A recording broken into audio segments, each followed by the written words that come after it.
gotta leave it to the professionals.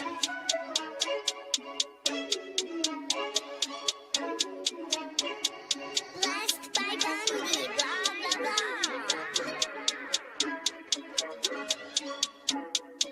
Started off with a bit, now I got coin. I see where y'all going. Been poppin' since Web 1, hella hoes on Web 2. I was living a dream, now I'm on Web 3. And it is what it seems, topping the pyramid schemes, I'm telling you. I'll sell you a percentage on Nebula.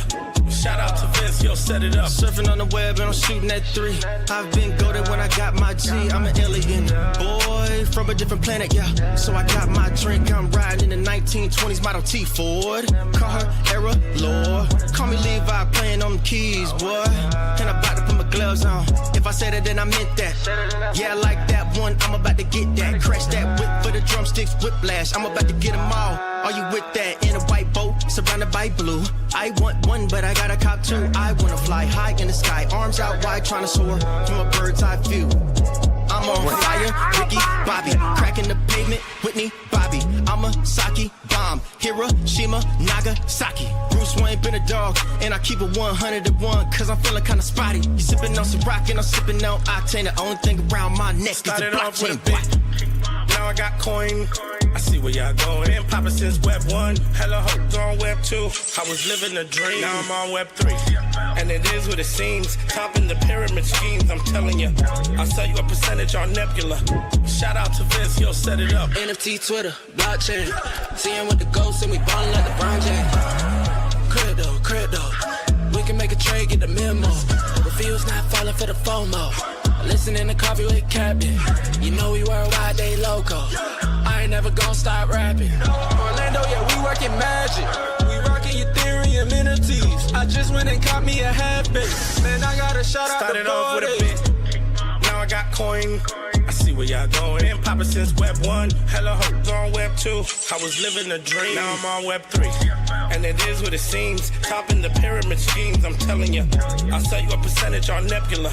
Shout out to Vince, yo, set it up. Freaking the mood to choose one, but they got knowledge to move, son. I'm shocking in shades with my brother in suits. Yeah, them blues is coming. Even though it's hard to pick, eeny, mighty, mo, soda on the mix, no biting lips, it's time to go. Index number 1, no thumbs up, you gotta scroll. Looking at the ghost in studio, it's time to go. Had a helmet on by myself until I met a mask that wanted to have a face off. So I had to bring my chainsaw, full tank of gas in the ride with my brakes off. I'm A1, but a different kind of steak sauce. GM, welcome to Coffee with Captain. Thanks so much for joining us. Appreciate y'all being here. The YouTube chat is always leading the way. Thomas, Web3 Warhead, Otis, Teacher Katie, appreciate y'all over there. I'm sure Teacher Katie is also, number 1 at Meshmash, not far behind in the abstract chat. And Mel is back on top with the X spaces. X audio is bad. Don't get the full experience video. First time listen to the intro in here. Good to know. We'll have to work on that post-show.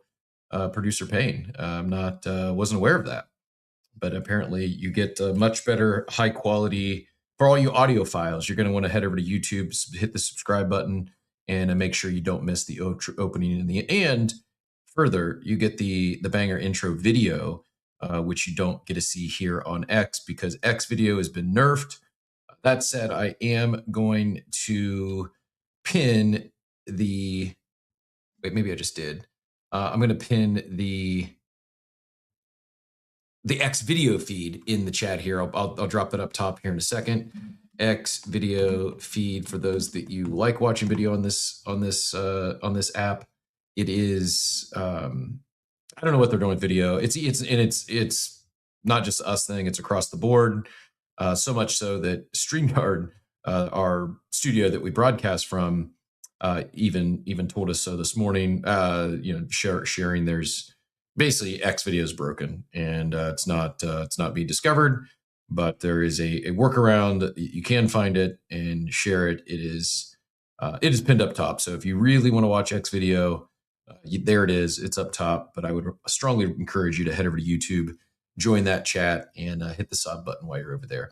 That said, busy day today. Actually, quite a bit happening. We may have a impromptu special guest join us maybe sooner than later. I actually do see Figgy out there. So Figgy, just getting started here. We'll jump in. I know you've got a tight schedule and was not planned. So no obligation. If you have a heart out, we can jump right into things. Typically we'll do let the room warm up a little bit, get a quick market update in, and normally a little bit of cold open, but I've already exhausted my 5 minutes. So I do have one cold open topic. Take a victory lap for my daughter. Had lacrosse last night, played a really tough team, one of the best teams in the state. And they did lose, but it was very close all the way to the end. They ended up losing 9-11, but she scored a really nice goal and had a couple of big assists, and they played good. Proud of the team.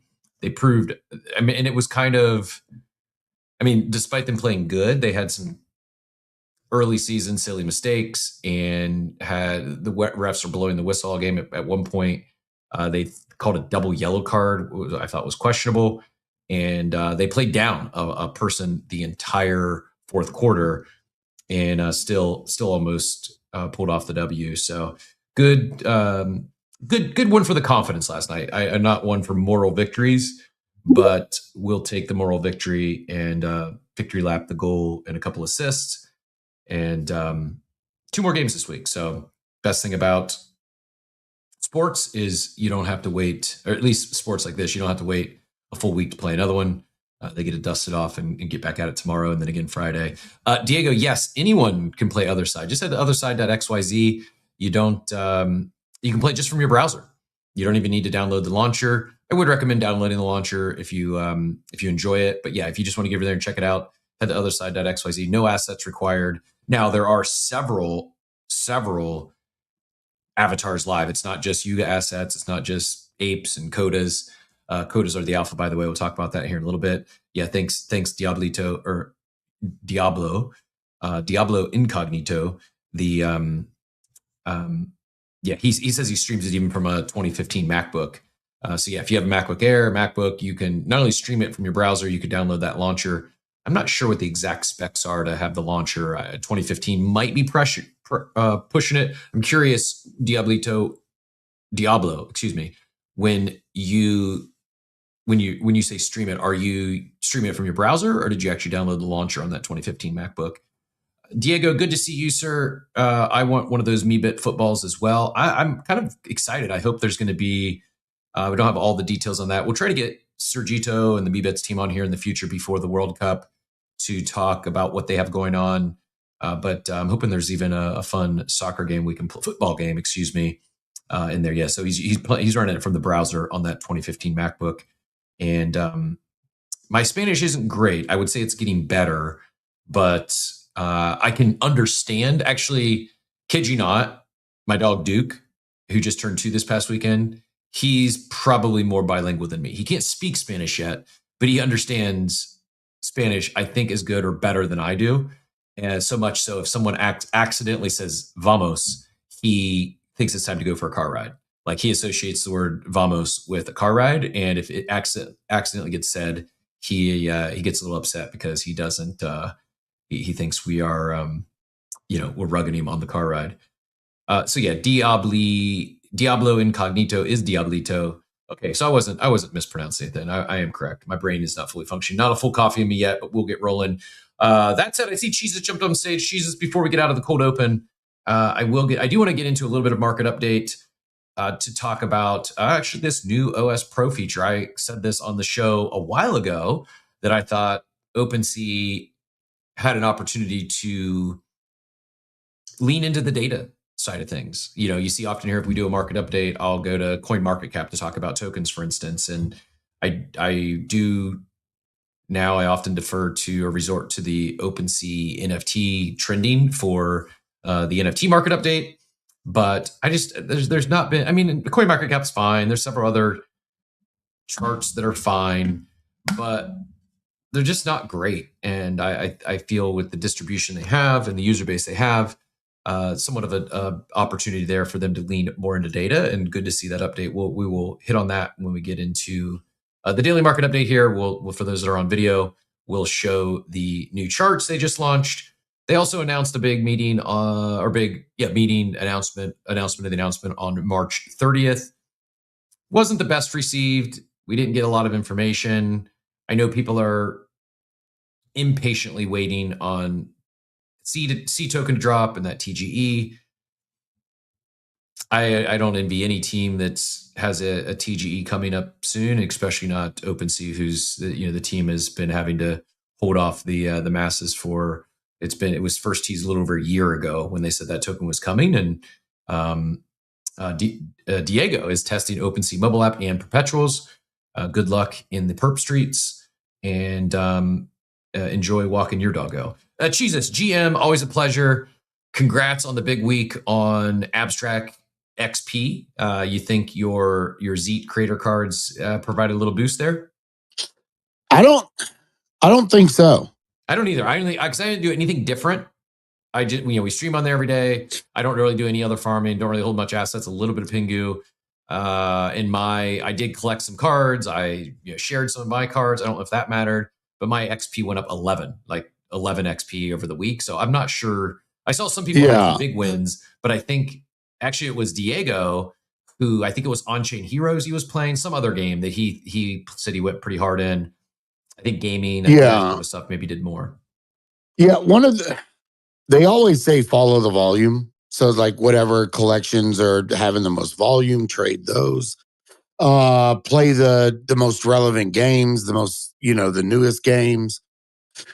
Things like that. I don't think yet that they are completely activated on Abstract. So I don't think it was, because the previous week I had 32,000.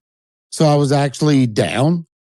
So yeah, I don't think it's active yet. And I added some bearish NFTs this week. So I think that's what that was. Plus I played what is the damn game? The newest game, the one where you had to get the Mogger badge. So yeah, I don't think they're active yet. Because you also can't transfer the NFTs either. So I didn't know that. So these cards are effectively like soulbound tokens? No. They're tradable. Like you can sell them. There's already been like 5 sales. Really? Yeah, but the problem is like when you go to click on one, you're not able to transfer the items yet. So interesting. So theoretically, I think when I was looking at it, there should be. They said they did 401. Where are we at? So there should be 10,025 cards minted within the 14 days. Right now, there's only 6,170 cards minted. So like 60%. Mm-hmm. So so there's 40% of the cards for the creators that were verified that they never even minted their cards. Interesting. Yet. So, we don't have a whole lot of time left. And I think those creators will lose those cards. Yeah, that's my understanding. If they're not minted, it's min them or lose them. Could get them claimed or lose them. I guess if you're not giving them out, and mint them yourself. Yeah, exactly. Go claim them yourself, if nothing else. I did claim one myself just because I'm not exactly sure what the game is going to be. And so I had, if you have a card, your first claim is a rare one. So I just wanted to add the common. So I in my deck, I've got my own rare and one single common, but I'm giving the rest. I still have a couple of those left. If anyone is still, I know people, I think I got everyone who DM'd me in one of the card. I think I got all those handed out. If I missed anyone, please shoot me another DM on X this morning. And anyone else that's looking to collect a cap. I still don't have a cap. Oh, okay. Well, there you go. I will. I still don't have one. I'll get you. But I minted a few of mine myself because I wanted to use them for future giveaways, things like that. And when I went to go transfer one yesterday to a friend, it wouldn't allow me to transfer. So it's in plus the metadata is not updated yet. So I think they're not like fully activated, and I think we see that on the next phase. Once the packs open up, I think they're going to push the metadata, get all the creators' cards out there, and then go from there. But yeah, I don't believe they had any any impact whatsoever towards XP yesterday. Yeah, it doesn't really look like it, but I will get you, or at least doesn't. I don't think so based on my own performance. Be Epic, Yeah. crushing it over there. Had a huge week, 177,000 XP. He said Mog and Blinko were the two he attributed to. He said he thinks Mog was the top XP this week in his opinion, and also looks like he's playing some Blinko. Yeah, and I played both of those games. That's the only 2 games I played, and I think between that and adding, there was a whale that dumped bears, the bearish NFTs, and he dumped them all the way down to like 0.05. He was just weething, and I got a few of those down at the bottom there. So, yeah, so I agree with him. Makes me. I had not thought about buying any other creator cards yet. It was not on my even in my brain space at all. But now you got me thinking. I wonder, since it's kind of a slow burn to kick off, I may actually go look to buy. And I'm also guessing there's not a lot listed, so maybe I might make some offers, see if I hit on some that. There's not, but the problem is you don't know who you're getting, and that's not a bad thing because we don't know what creators are going to do what. But I would hold off on that because right now all the cards are commons, and common cards are going to go for pennies. Like they're not going to be of high value, I don't think. Because if you are setting a certain lineup or whatever of your squad, I don't know how many cards you're going to be able to use. I would imagine the commons are going to be like maybe 15 to 20% of your stack that you set. And then you're going to be able to set some legendaries and things like that to kind of boost your squad up. Or they may just not even do it tiered and may just do it creator. They may just do it like, you can add 10 creators into your squad. We don't know. I think we're going to get a post today, though. It would be my guess. I just sent you a referral link, and I see you sent me one on last Thursday. I didn't claim it in time. Looks like I think somebody took it. Yeah, I lost. But I have extras. Well, like I said, once I can transfer one, I owe one person one, and you're number 2. Appreciate you. And I minted 2 myself. So, awesome. And I will definitely send that over to you. Awesome. A few other, Joey, I got you 2. I just hit your DMs with one, and I guess I've got kind of one other. I mean, we'll call it a quote open item. It was kind of a shit post, but not really. In my show notes, I said, be the change you want to see in the world. I've seen a lot of, for whatever reason, one of the engagement farms recently or engagement hacks has been people self-owning or dunking on NFTs. Oh, I bought this. So-and-so Justin Bieber bought this NFT for $420,000 in 21. It's now worth $10. Or I saw Snoop bought this X copy Grail for 500 grand in 21. It's now worth $25. Just like absolutely. I mean, I don't know. I think most people realize they're worth more than what they're claiming, but that's been I've seen a lot of those. So I went the other direction and I said, enough of this. It's not down that bad. They are still relevant and probably, and I know some people are doing it to it's a joke. I'm not whatever, do what you want to do on this app or wherever. I get it's a joke. They're having fun with it in some cases, but it's also NFTs don't have the best reputation for those that aren't here. And that stuff certainly doesn't help. And, so I shared this. I purchased a Bored Ape in 21 for $200. Say it's worth 100 grand. And so there were a couple of people who said, that's not worth 100 grand. And I wouldn't sell it for 100 grand. So that's me. I'm not, you're right. It's not worth 100 grand. I someone wants to offer $1 million for it. I'd probably take it today, but I'm not selling it for 100 grand. And so I feel it's fair to say that. Anyways, got a little mini cook, at least for me anyways. 10,000 views is a few hundred likes. So, and I saw a few other people running with it. Maybe we can make this the Bored Ape Yacht Club copy pasta of the day. People take some victory laps instead of the down bad. I know Lost Porn does far better for engagement, but just wanted to show that it's not, sometimes we can actually be optimistic and positive, and that too can have that too can do at least some mini numbers or numbers on in my world. Otis, you're not crazy for not having stepped foot on abstract. Candidly, I'm not taking shots. I don't want to say I'm bearish abstract, but I'm bearish abstract. I just don't, at least in its current form, I don't know what they're doing. They don't have a flagship DApp, as far as I know. They've had some quick games, some Ponzi-esque games that catch virality for a minute. I'm interested in Z, and there's creator cards. They're doing something different, something new. That's on abstract. But we streamed there. It got us turn video on. I have zero expectations of getting a bag for the streaming we've done there. So no, you're not crazy. You know, I'd actually rather you go to be a YouTube subscriber and appreciate your comments on YouTube than abstract. But I think I'm going to be very interested to see how they move forward. My bold take, I think Igloo, I think Pudgy Igloo rather, I think they'll sell before TGE would be my guess. I just don't think. I mean, look at Vitalik's recent thesis or post on L2s. It's you got to have something differentiating. You got to be extremely performant, i.e. Mega ETH, or have a flagship DApp, i.e. Otherside. Otherwise, you're not needed to scale.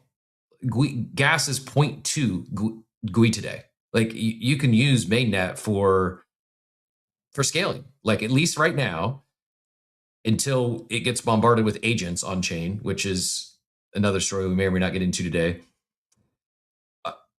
It's not a shot at abstract. It's more a shot at L2s in abstract with Luca and the team they have over on abstract. Like they're not dead. I think they'd be crazy to TGE right now or anytime soon. And I think they're probably better off to, they need to figure out what their flagship DApp is. What's going to be the reason people need to use abstract other than it's an L2 and we like the team. I guess I lean bearish in its current form.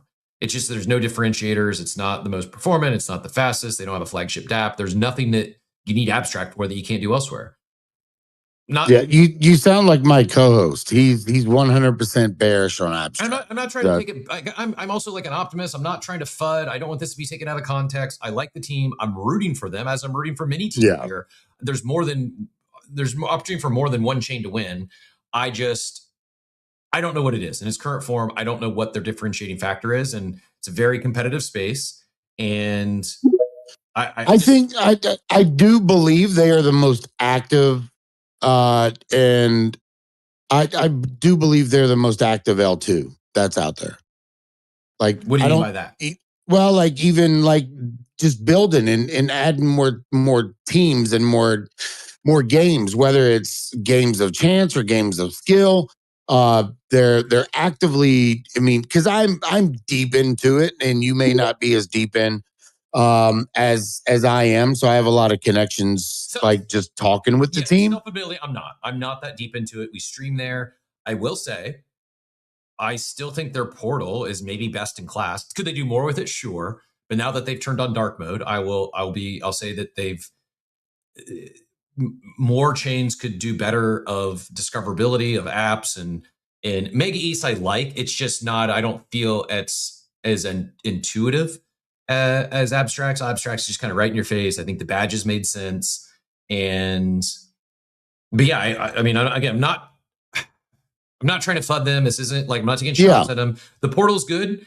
They from my perspective, they need more. Some novel DApp, something that's new, something that's exclusive to ApeChain, or excuse me, exclusive to abstract, i.e. like Otherside is exclusive to ApeChain. Like, now someone could take the other end of that and say, well, ApeChain has all their eggs in one basket. Yeah, they do, but I'd rather. It's a big fucking basket though, and it's a pretty nice basket. That they do. So Luca has said that this is version 0 of the portal.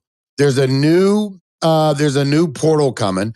There's this top secret thing that he is not releasing, and the team is being like completely silent on. It's like Project Quantum or Project something. It's something weird like this. And apparently it's like going to be really, really massive for abstract, but it's not. I think it's going to be tied kind of near TGE. So they're not releasing anything yet. But as far as a team that's active on the timeline, that's active in holders DMs, always open for suggestions, and reaching out and helping brands build on Abstract. Like, I don't see any other L2 doing what Abstract is doing, but I agree with you. There needs to be something there. And you can argue that like Gigaverse is one of the bigger things that are there. Abstract isn't really an identifiable, like, it's kind of looking at like Ape Chain, or you have Otherside. Abstract isn't really build of like, okay, we're gonna have like something that's like mainly pudgy oriented, which Otherside's not, because everybody's getting skins on Otherside. But I do agree with what you're saying, but it's almost like a Web3 Apple store is what they're trying to like turn this into. So it's more of a variety of different things that you could do over here rather than just one flagship thing. Yeah, I mean, I like the thesis, and I mean, we'll get to Joey here in a second. I'm going to let Katie get in first because she jumped up, and it's always a pleasure to hear from Katie, one of our biggest fans and most loyal contributors in the GMs and in the comments. We don't get to hear from her often, so Joey, I'm going to let Katie go, and then we'll get to you next. But the one thing I would say is, like Base and the Base app makes sense. Makes sense from a like an app store-esque, a discoverability. I don't know if anyone has quite nailed it yet. And while I do agree the portal can be helpful, and I think that app store approach is important, I still think they don't have the top of funnel advantage that someone like a Coinbase does. Although, in the news, I'm not even going to probably hit on Zora. I'm not in the trenches. I thought creator coins are not great. Well, I mean, Zora left Base. Yeah, exactly. So you know what I mean? So are they even going to just continue with Base, or how's that? I guess we don't even know. Did they leave Base, or did they just go multi-chain? My understanding was they went multi-chain. They just launched on Solana, but are they full on Solana now, or is it multi-chain? That I don't know. I just see the post, so I haven't done any research. And even if not, even if they are multi-chain, I think it's kind of a blow to that Base ecosystem in the sense that it's one of the. It's multi-chain. They didn't leave. It's just it's one of the platforms that Base team had promoted heavily, probably more so than any other. And Joey was beating the creator coin drum. It was far too much, in my opinion. But that is a big news moment. I don't really have much else to add. I did go to Zora. I thought about streaming on there. It would have purely been for an airdrop. I don't believe in the creator coin thesis. I think it's kind of dumb. Yeah. And at least in the current form. There could be something there, but I heard B-Check talking about this. I actually agree. I thought their first iteration of like minting a post and like kind of turning Instagram into, a post becomes an NFT. I felt that was better than creator coins, but I don't think any of that stuff really. Well, I mean, it makes sense for Zora to kind of branch out to Solana. Because I am reading right now that they haven't completely left Base, but Base is stepping away from creator coins. You know what I mean? Okay. So it's like, why do they need to be there? Yeah, and what this is Joey, I appreciate your patience because this is great that you came up, because I mean, while there are teams leaving Base or going multi-chain, or Base trying to figure out what they are, what is Base's flagship app? Maybe it's Beezy. Beezy went multi-chain, and their business went vertical, like hockey stick up, once they launched on Base. Record day after record day, record months, and they continue to have a lot of success once they went from just being on Flow to also launching on Base. And so there's some stuff there. I do think there's opportunity for far more than a couple of chains. I think there's opportunity for a lot of L2s. I just think having either or a flagship DApp, something that's exclusive there, or that and not just, again, I'm not just glazing Ape Chain and Otherside because Figgy's in the room. He's going to join us here in a little bit. Like, it's a big swing. Is Otherside a guarantee to be a massive success in the on-chain version of Roblox? No, there's no guarantee. But not only is it a big swing, it's a big swing that's an exclusive platform that is going to bring in other builders. that's, I think, where these chains can win, is having something that's exclusive to the chain that others are going to build on top of. That I think is where an L2 can win, or they become extremely performant and just faster, like a mega ETH. I also think, and to tie it into the conversation we will get to here in about a half hour talking about AI agents, I think there's a world, I think there's an outcome where a lot, like Ethereum and the EVM ecosystem, so Ethereum and ETH layer 2, layer 3s, I think there's a possible, if not likely, that it becomes the main place where agents build. Now, some of these chains could get spun up where they're almost exclusively agents. I just, for what's already been built there, the early results, and I think there is some real potential for network effects for the early leaders there, establishing themselves as like the go-to place for not now agents will go on all chains, but I just think for you talk about that the benefits of specifically ETH and EVM chains, I just think it's built better for agents. Katie, GM, always a pleasure. What brought you up this morning? GM, I have to actually jump up here to talk to Jesus about Abstract because I have a love-hate relationship with Abstract. Can you hear me, by the way? Yep, loud and clear. Okay, perfect. Yep, gotcha. So I've found myself in your room the last few weeks. You know, I've hopped up on your stage a couple times. I don't think you earn enough XP either. I'm here to complain about my XP.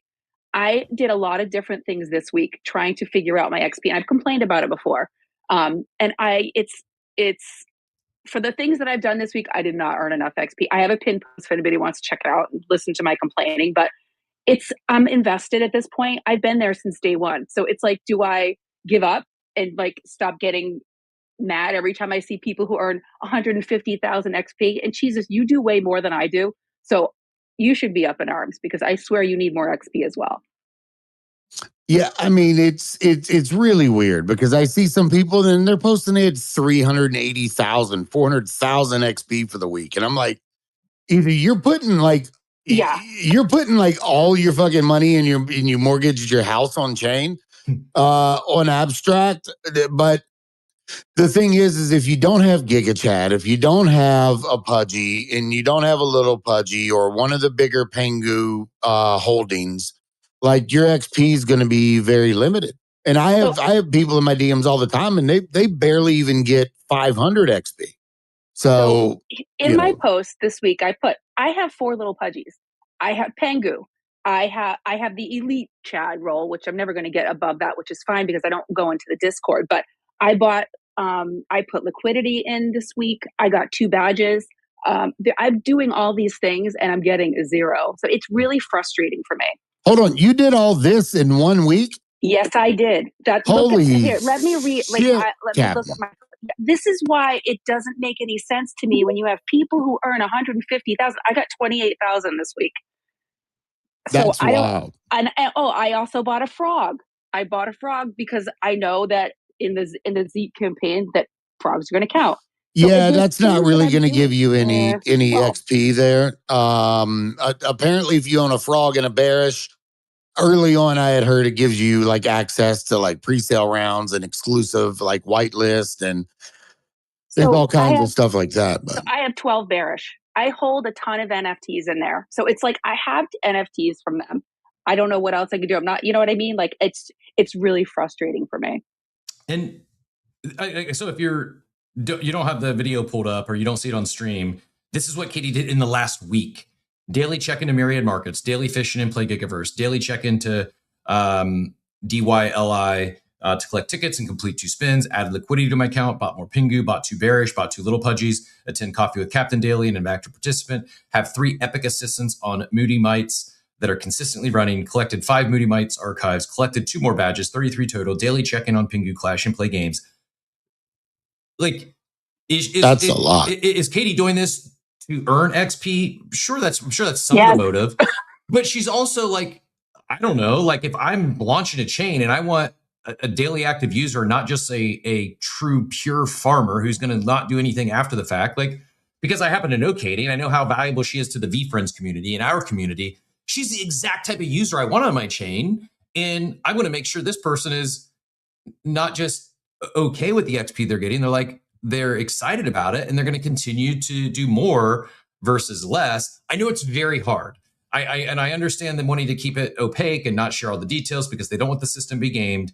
But this isn't. They've been going on over a year now. I just and Bro, that's 3G's just in NFTs she spent, not counting the Pengu, and any other money that she might have spent just doing whatever else. So that's I have been in the top. I'm not anymore, but I've played Blinko so much. I was in the top 25 for a good month. So I mean, holy shit. it's just really frustrating for me. Our Figgy, appreciate you joining us. We will, if it's good for you, we'll start talking all things Otherside around 9. But our goal this morning is going to be get Katie to do this much activity in Otherside starting this week or next. That might work. Joey, oh yeah, you're still here. Appreciate your patience, Joey. Defend your chain, your boy Base over there. I mean, take it whichever direction you like. But I assumed the knock on Base and Zora not leaving, but launching multi-chain on Solana is probably what prompted you to come up, but take it wherever you'd like. GM. Yeah. So there was some stuff came out a couple days ago, like how Solana leads all layer 1 and layer 2 blockchains in app revenue and daily transaction count. And I'm not saying Solana is the answer, but the reason why L2s were built, from my understanding, was they were supposed to be faster, as fast and as cheap as building on Solana. Well, they haven't even been able to put a dent into what Solana is doing. So to your point, why an L2 at this point, right? And I understand there's arguments of ETH versus Solana, but if we're talking about companies like Zora that are going multi-chain and us that are going multi-chain, I don't see the need for these L2s, to your point, to continue to operate in their own little silos. I think Abstract has done a really good job. Is there anything at all over there that, in my opinion, makes them worthy to be around in 5 years? I don't think so. I mean, they don't have anything that's there's no wow factor. What on Abstract is going to onboard a million users, 100,000 users? What is and this is not I don't have an issue with Igloo and Abstract. I still hold my little Pudgy. I hold a bunch of Pengu over there. I try to participate when I can, but I just don't understand Base. And this is, I'm not being a homer, right? Because I do think there are other great blockchains out there, but Base built Base app. It makes it really easy for you on your mobile device to interact with all of their dApps, to trade crypto, to communicate. They have the ability to post. It's a social app. It's a gaming app. It's a DeFi app. It's basically what Blast announced they were going to try to do 2 years ago, but I don't think they've done it yet. So it's you have to. When I look at these L2s and these other blockchains, what's going to onboard 100,000 new users? What's going to onboard 1 million new users? What's going to onboard 10 million new users? I just don't see it on a lot of them. Even and I think that's why some of them, real quick, and I think that's why some of them are pivoting. Polygon is going really hard into payments, I believe, because they're okay, well, if we're going to survive, we need to be super hyper niche, really focused on solving some type of problem. So Polygon's going really hard on payment solutions. So I again, not a knock on anything they've built. I think they do have one of the best, to your point, portals. I just don't see what's going to onboard more people there. I don't disagree. I'm going to add to it. So to add on top of what you just said, I guess I'll push back a little bit. I do think they've onboarded some people.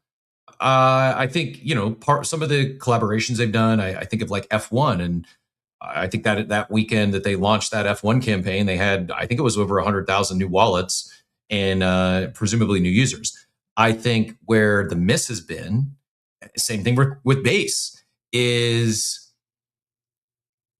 then what? onboarding is more than just buying a digital asset. That might get a wallet created. That might get a asset, but then what? I think the second phase, like what's next, a lot of these chains are missing. You know, you go get, you go collect a digital poster, which creates a wallet. The tech is great, but then what? Like the second phase of now that someone has a wallet, now what? And I think this is where, again, not glazing figgy. If you've been here, you hear me talk about, Otherside and the coded thesis for quite literally years now. Just like in Otherside's still in beta, like it's not fully ready yet. But for someone who buys a Boximus on Amazon and then goes into Otherside, there's an and there. You talk about shipping new stuff, like it's pretty insane all that they've shipped in the last, I don't know, month or two.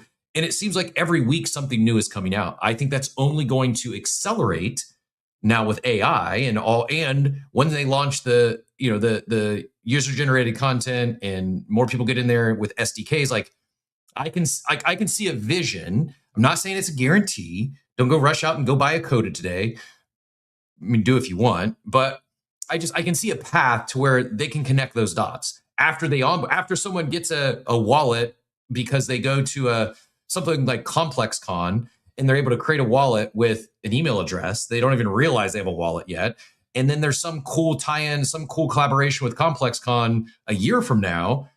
Those users are already set up. And then they get in, there's an and there. We talk about World Cup and what Meebits is doing. Maybe they launch a really fun soccer game, football, in Otherside. And then there's an and there. Then someone who comes in because they're a World Cup fan and they collect this digital avatar and then they get playing the game.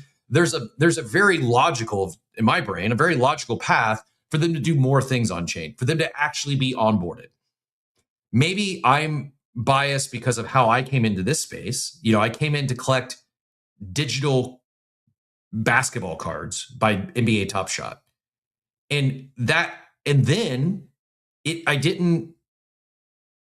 That was great. It was very easy. I created a wallet with my Gmail account and I was able to participate in that ecosystem.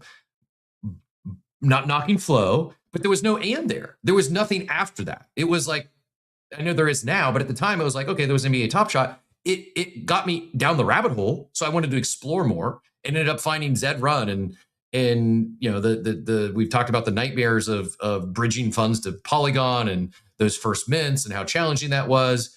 And then ultimately, a couple months later, some of my friends there, because I had gotten in that rabbit hole, I ended up finding, the Bored Ape Yacht Club minted this ape that I pinned up top. My PFP I've rocked every day since. And there was a lot of ands there. Our war room, the DJ network, is a direct result of the Bored Ape Yacht Club. That became such a fun community. There was a lot of sub communities that spun off, and Steve and Bunchu and Champ, we all met there. There was another sub community. I can't remember what it was called. It was like basically a bunch of entrepreneur minded people like, hey, we want to build in this space. We want to build with this IP. We want to build with this community. And we connected in a smaller sub community that ultimately became what, we know as the war room today. I know it's maybe a reach connecting all these dots, but my bigger point is onboarding in itself, getting someone a wallet or a digital asset isn't enough. Like what are they going to do? And I think that's where, I don't want to say they've dropped the ball, but I think that's a lacking thing today in most of these chains. And some, I will give them credit, Abstract has done a good job of some great collaborations. They've onboarded new users. I just don't know how many of those users they've actually kept as active users. And I do think this ambiguity, now there are people like B Epic kind of has this thing dialed in. Thank you very much for the tip, Hans, appreciate it. B Epic says he's near certain that MOG game or, man, I can't remember what it's actually called. I'm sorry. Blinko? No, well, Blinko's one, and then the other one, so yes, MOG and Blinko, but then he said, what is the MOG game? What does MOG stand for over there? Maze of Gains. Maze of Gains. So it's on-chain heroes. Yeah, so he said he's near certain, Maze of Gains, thanks, Epic. He said he's near certain that's what was that was the number one XP thing last week. So like you can figure it out, but I also, you're brand new, they're not going to figure that stuff out. And and like Payne, and I'm not rubbing salt in Katie's wound here, but Payne's like, I got 48K and I didn't do anywhere near what Katie did last week. He said elite Chad and smallest Pingu bonus, but couldn't tell you why. Captain, the Mog game is Maze of Gains. Sorry, I just woke up. No, appreciate it. Thanks for that. And you can call him an idiot. I mean, that's his name. I even like Diablito, who again, very active, great community member. He's gave up on the XP grind because it is so ambiguous. Like it's so opaque. Like I get why they're doing it. Who am I to say? It's very easy for me to Monday morning quarterback and say, oh, they should have done this differently. It's hard. It's really hard to have a pre-TGE points program that's going to make everyone happy. We've heard this feedback for months, if not a year plus now, and not much has changed. Not knocking them. I just think there's some small tweaks they could do that actually would keep people like Katie continuing that grind. It might get people like Diablito back. And it's not just an abstract thing. I do want to reiterate that. I think Base could do a much better job of this. I think Ape Chain / Otherside is doing a good job of this. They're just still earlier in their what they're building, and it's not quite ready for mass onboarding yet. It's just my opinion. I'm not trying to speak on behalf of them. We'll get a grill Figgy with all those questions here in a few moments. But Joey, go ahead and respond to that. And then I do, before we start talking all things Otherside and AI agents, I do want to flash these new OpenSea Pro charts. I think they did a good job with it. And I know people aren't happy with OpenSea. I'm not glazing the team because one of my best friends that I met in the Board Ape Yacht Club is over there now in a leadership role. They do have a talented team, and it's hard. It's really hard to launch a token and make everyone happy. I'm fully expecting myself to not be happy with my C allocation for all my historical activity, but I also don't blame them for prioritizing, if that's what they do, prioritizing new volume, new users. And while I do transact still over there, I haven't farmed it. I'm not doing a bunch of token swaps just to grind a bunch of voyages and chests, and just not how I move. And all power to those that do. I'm not hating the game. I just, this is so Diablito, because I also think levels are important. I gave them credit when they created the new levels of gold because I previously had stopped giving up. I wasn't going to get platinum. He says, I've hit level 40, don't have much left to do there now, not going on the daily anymore. But he grinded all the way to level 40 because it was easy to see that progression. Progression matters. That's important. Like, many people feel like they're doing something. And sometimes it's, oh, I got X thousand points last week. Other times it's, I leveled up. Like this isn't me saying this. This is games. This is how games work. This is loops. This is how you get people coming back and becoming a daily active user. Is some of these mechanics that existed far before, points farming in on chain became a thing. Joey, go ahead and respond. And then I saw Ben come up here as well. We may get another take in, and then I want to flash these OpenSea charts real quick. Yeah, I don't think you're wrong. I mean, for reference, I hold a little pudgy. I hold about 200,000 Pengu. I don't ever go on abstract anymore. Like week 51, I got 5,000 XP. Week 2, I got 5625. Week 53, I got 5786. Week 54, I got 5626. And this past week, I got 5625. Ask me why it went up 625 points and then up 120 points, then down 120 points. I have no idea. I literally don't even go on the website. I used to go on and watch you guys and drop some Pengu tips. I don't even go on there to watch anymore. So I have no idea. I have a low pudgy, I have the elite Chad, and I have 200,000 Pengu, and my XP changes every single week. So I don't have an answer to that. That's wild, Joey. Yeah, like you should put a post out saying my agent's getting me 5,000 XP a week on abstract, and you're not even doing anything. I'm not even doing anything. But and it goes up and down all the time, and I have no idea why it goes up and down.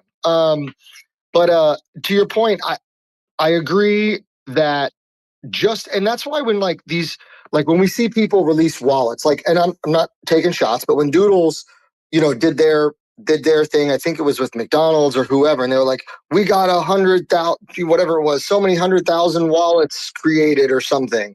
And it was like, okay, but did they buy anything? Did they redeem anything? Did they, like, we talked about this, right? And it's not just them. We've seen it with other people too, where it's like, we onboarded all these people, right? Like new users. Like at Beezy, we get new users all the time.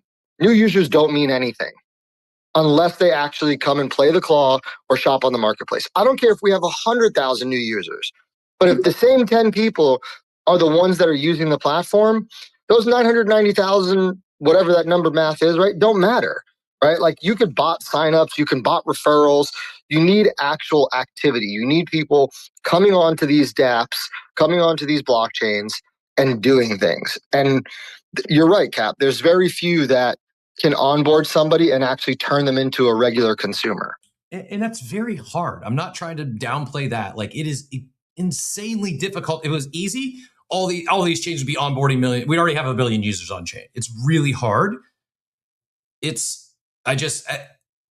definition of sanity is doing the same thing over and over again and expecting different results. I feel like we're entering that with some of these, like bring back experimentation on chain, do some new stuff, take some new shots, take some risks. Like it's a bear market. Like, no, if you swing and miss, who's going to care? Like do some different things. And I think maybe we see some different results. Be Epic does that. I'm grateful for being a member of the Pudgy Penguins for the past 3 years and all the amazing people I met along the way. Excited how Pudgy will make the Web3 bigger and excited role. And also seeing some comments in the chat, like, you know, they're bullish on Abstract because they're bullish on Luca. They're bullish on the team. That's fair. I too bet on teams, and I don't think there's anything wrong with that.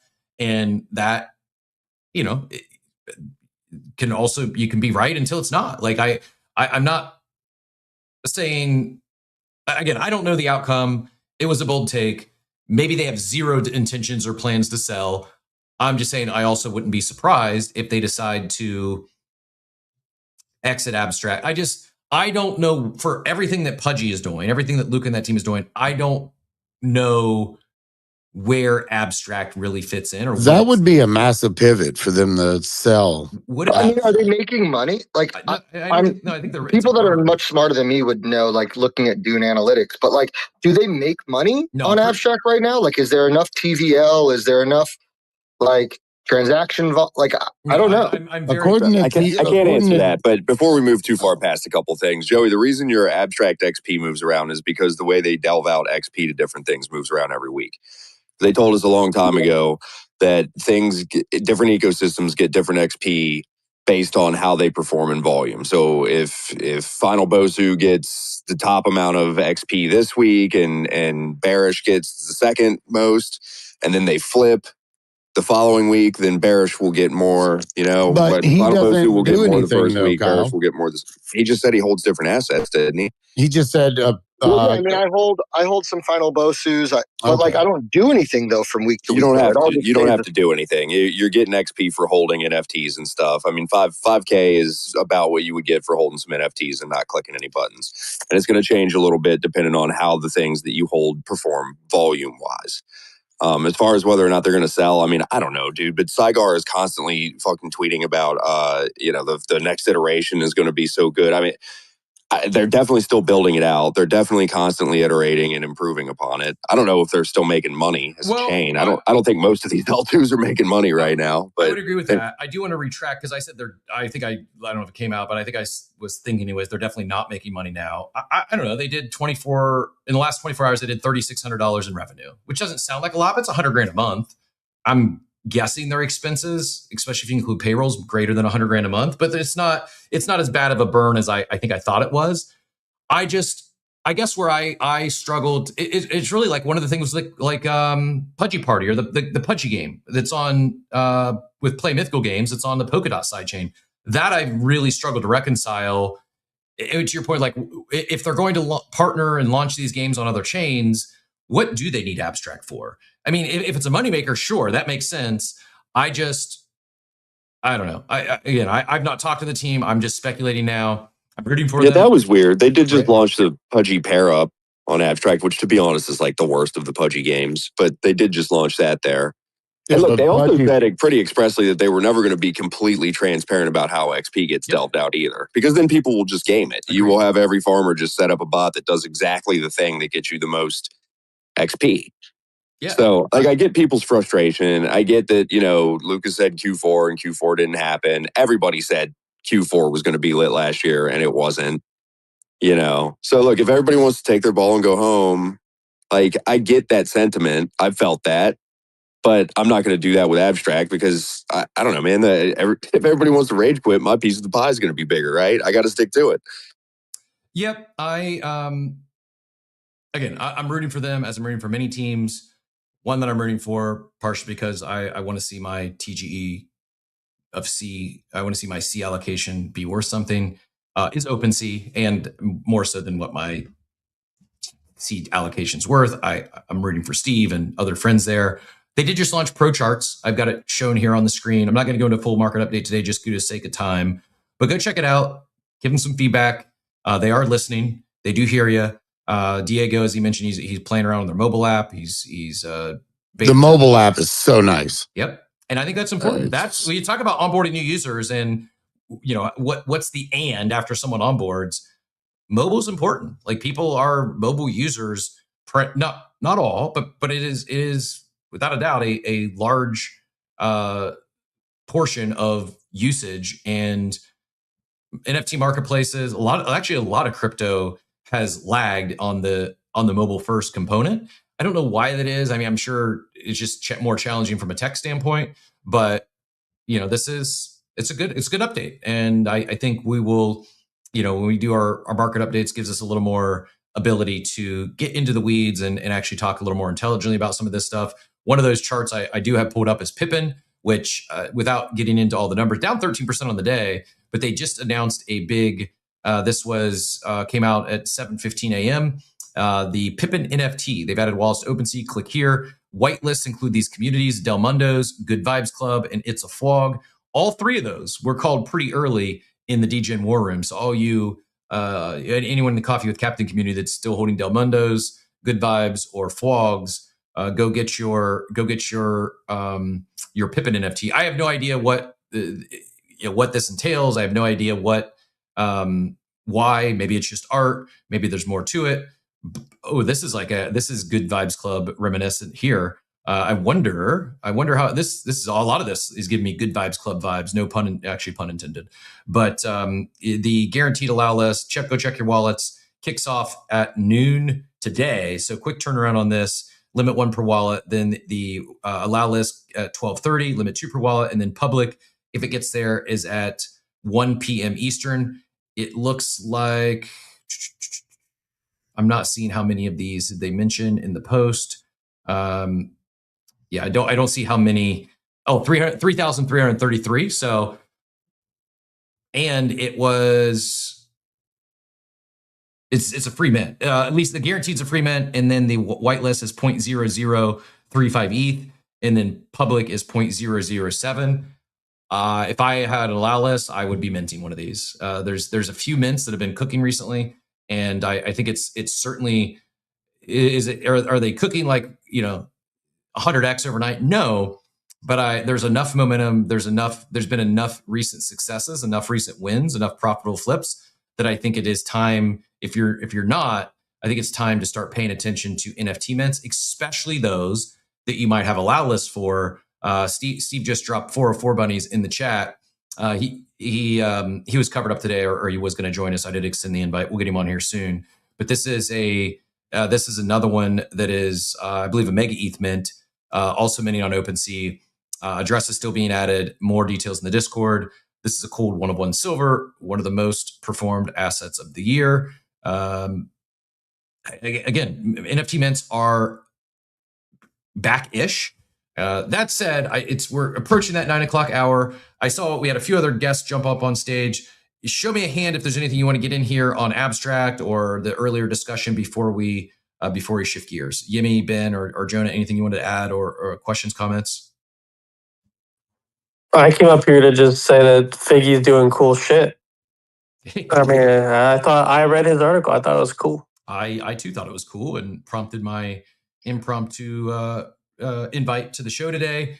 And appreciate you joining us on such short notice, Figgy. I know you're traveling the world and onboarding users across the pond. So thanks so much for being here.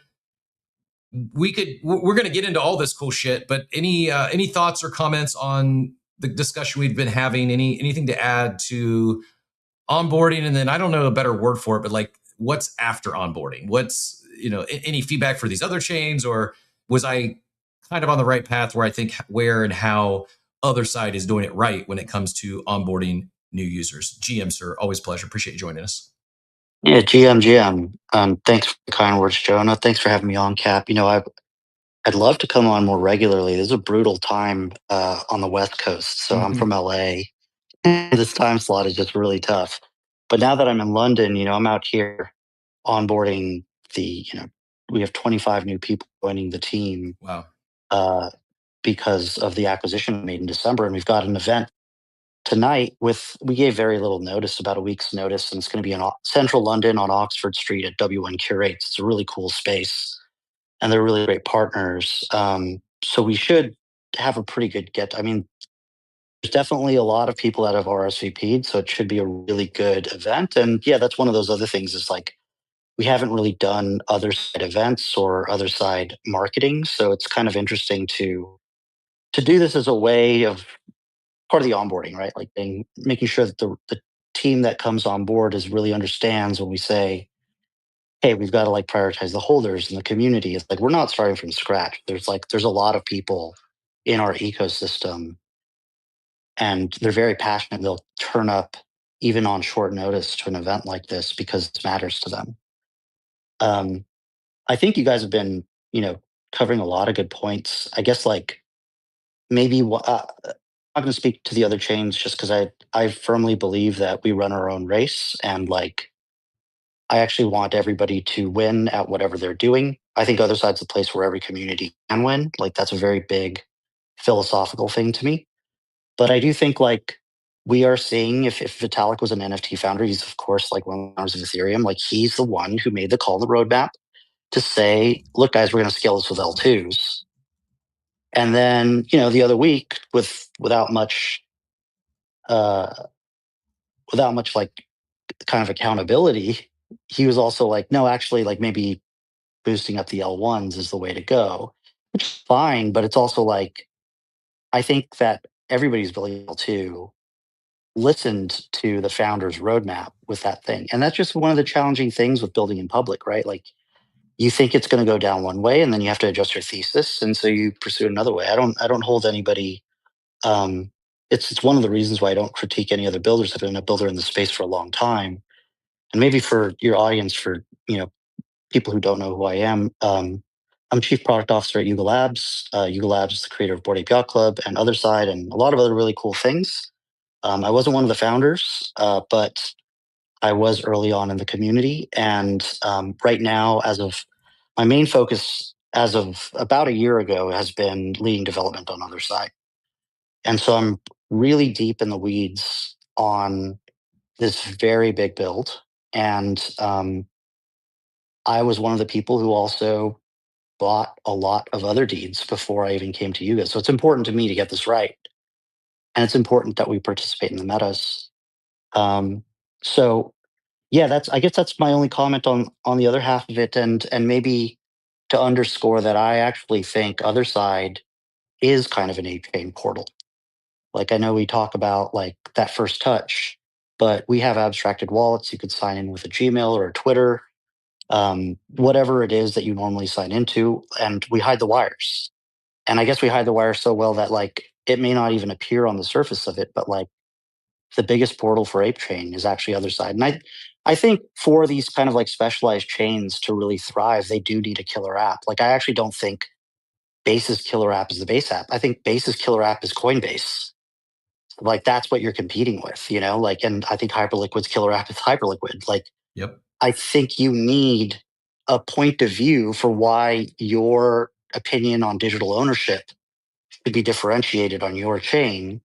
And if you don't have one, if you don't have an app, and this is kind of what I got to over a year ago, because I was very involved with like, okay, like the DAO voted, and this is like another thing about Ape Chain and ApeCoin lore, but like the DAO voted it into existence, and after it launches, it's like the next logical thing. It's like, what is the killer app? And I look around and I'm like, the next killer app is not going to be a Uniswap fork. It's not going to be something that exists somewhere else. And in fact, for us, the next killer app is the one that brought a lot of energy to the space to begin with, which is Otherside.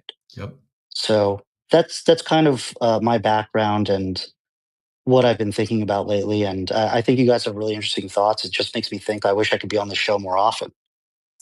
Is there no? I totally understand, and we are. While the 8 a.m. morning works well for me, I fully get it's not the best for the West Coasters. This I was looking for it. I just found it. The Otherside meetup, as you mentioned, on Oxford Street.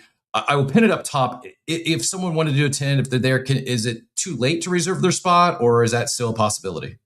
No, but it's a possibility. These spaces have capacity, and so like there's a line that goes through them. So like people churn out of the spaces for a while, but this building is wrapped in LED, and we are putting up Otherside signage. It's definitely like if this is something that interests you in the space, if you're showing up to these Twitter spaces and you're in London, like you should definitely try to make your way out there because it's just a really cool statement to be able to make.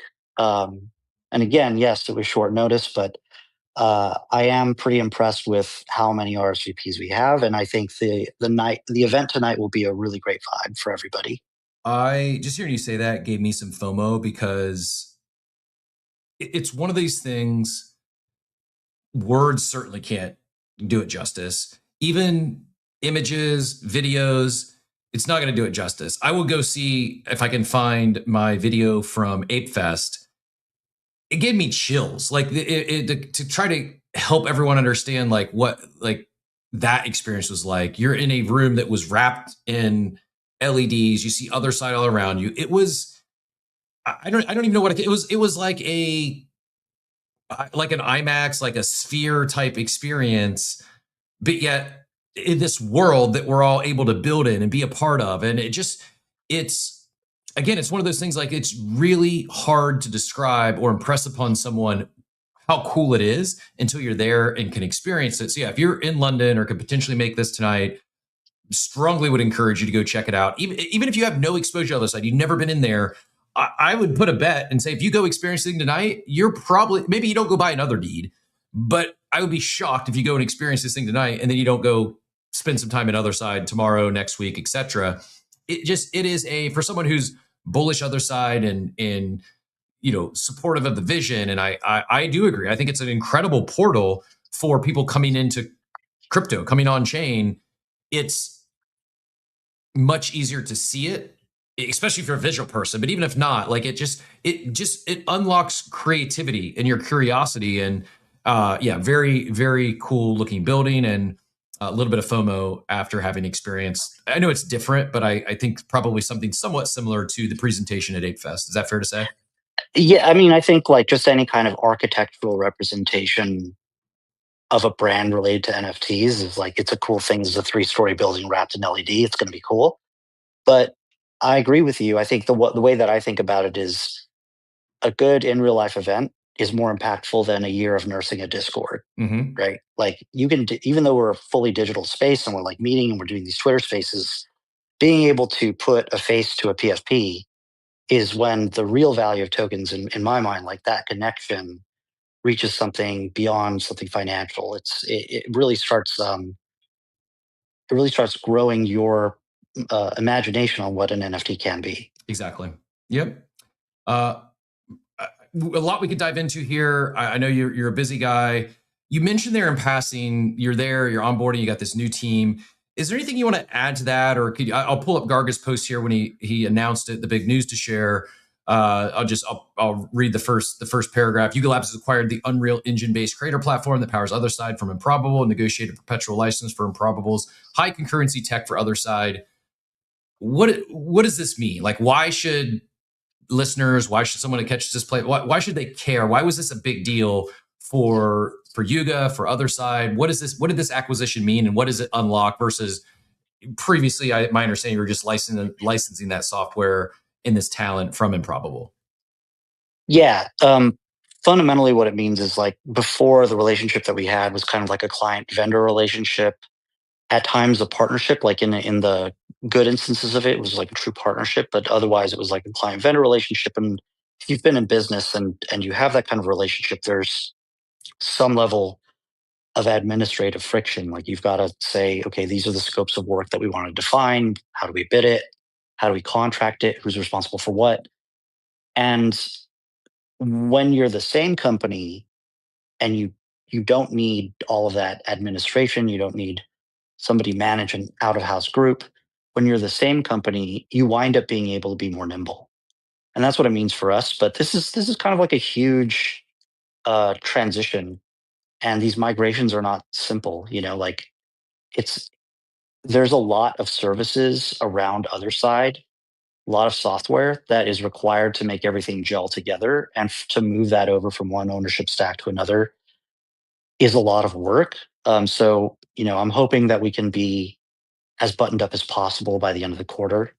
But the upside of that is once it is all in one place, the story becomes a lot more simplified too, right? Like you you will know what other side is. Right now, there's like just for people to know in the audience, like the M squared technology is what we ran on for mass concurrency. So like when you go into other side and you jump in a bubble, unlike Fortnite Creator, Roblox, any of these other platforms, um, we could just casually have 300-400 people in a bubble and the thing just works. It's actually like an invisible feature that we can have a lot of people in the place at once and see all of them.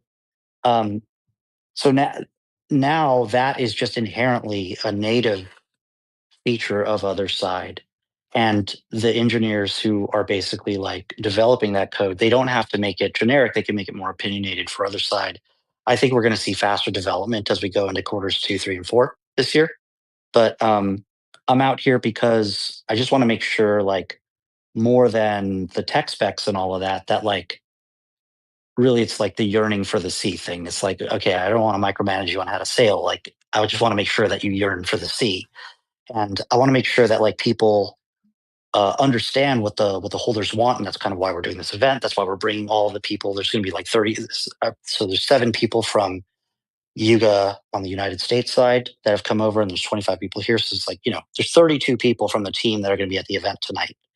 And I think when they're surrounded by holders and curious people, they'll understand the importance of what we're doing for the community. We're not starting from scratch. We're not pursuing a phantom audience. Like there are people here today that are showing up, and there's over 1,000 people each day coming in through other side, and we have to build for them. So yeah, it's a lot of work, but I think it's good to come on the show and talk about it, because if you're not really building in public, and this is one of the reasons why I'm tweeting out the stuff that I'm working on now. I've historically been fairly quiet about stuff, but I think you get penalized for being quiet about stuff. You've got to be able to show that you're working on stuff where people will assume that you're on vacation or something, and that couldn't be farther from the truth. So that's what we're getting into. Well, I appreciate you sharing. It does. It's hard voting in public. I can only imagine, especially building something that is this ambitious. The updates matter. The constantly having something new to experiment with, to play. I also, where my brain goes is what we will talk about, these AI agents going live and this new religion that has been created in other side. But before we even go there, I'm curious. So 25 engineers added to the team with this acquisition. What does, like, how do you see just coding and development in the future today and going forward with AI? I mean, there are a lot of the doomers out there like, oh, devs are going to be eliminated because of AI. AI is good. And I know AI is doing a lot of the coding, but my brain thinks, oh, it's just going to help good devs be that much more efficient. And someone who's maybe not quite a 10x dev before, now they can be. Like, maybe not getting too philosophical, but what is your view on AI and how maybe the good, bad, the ugly, but in particular, when you add a bunch of dev talent, a bunch of engineers, is that like, some might question, like, well, why do you need to do that in a day age where Claude is able to code all this stuff itself? Yeah. I think it's an important distinction to note that it was a fully rounded out company that we acquired. Well, two companies really, Emporium and M Squared. So there are engineers, but there's also all the people around engineers that it takes to make these things run. So it's not like we're scaling up one thing really high.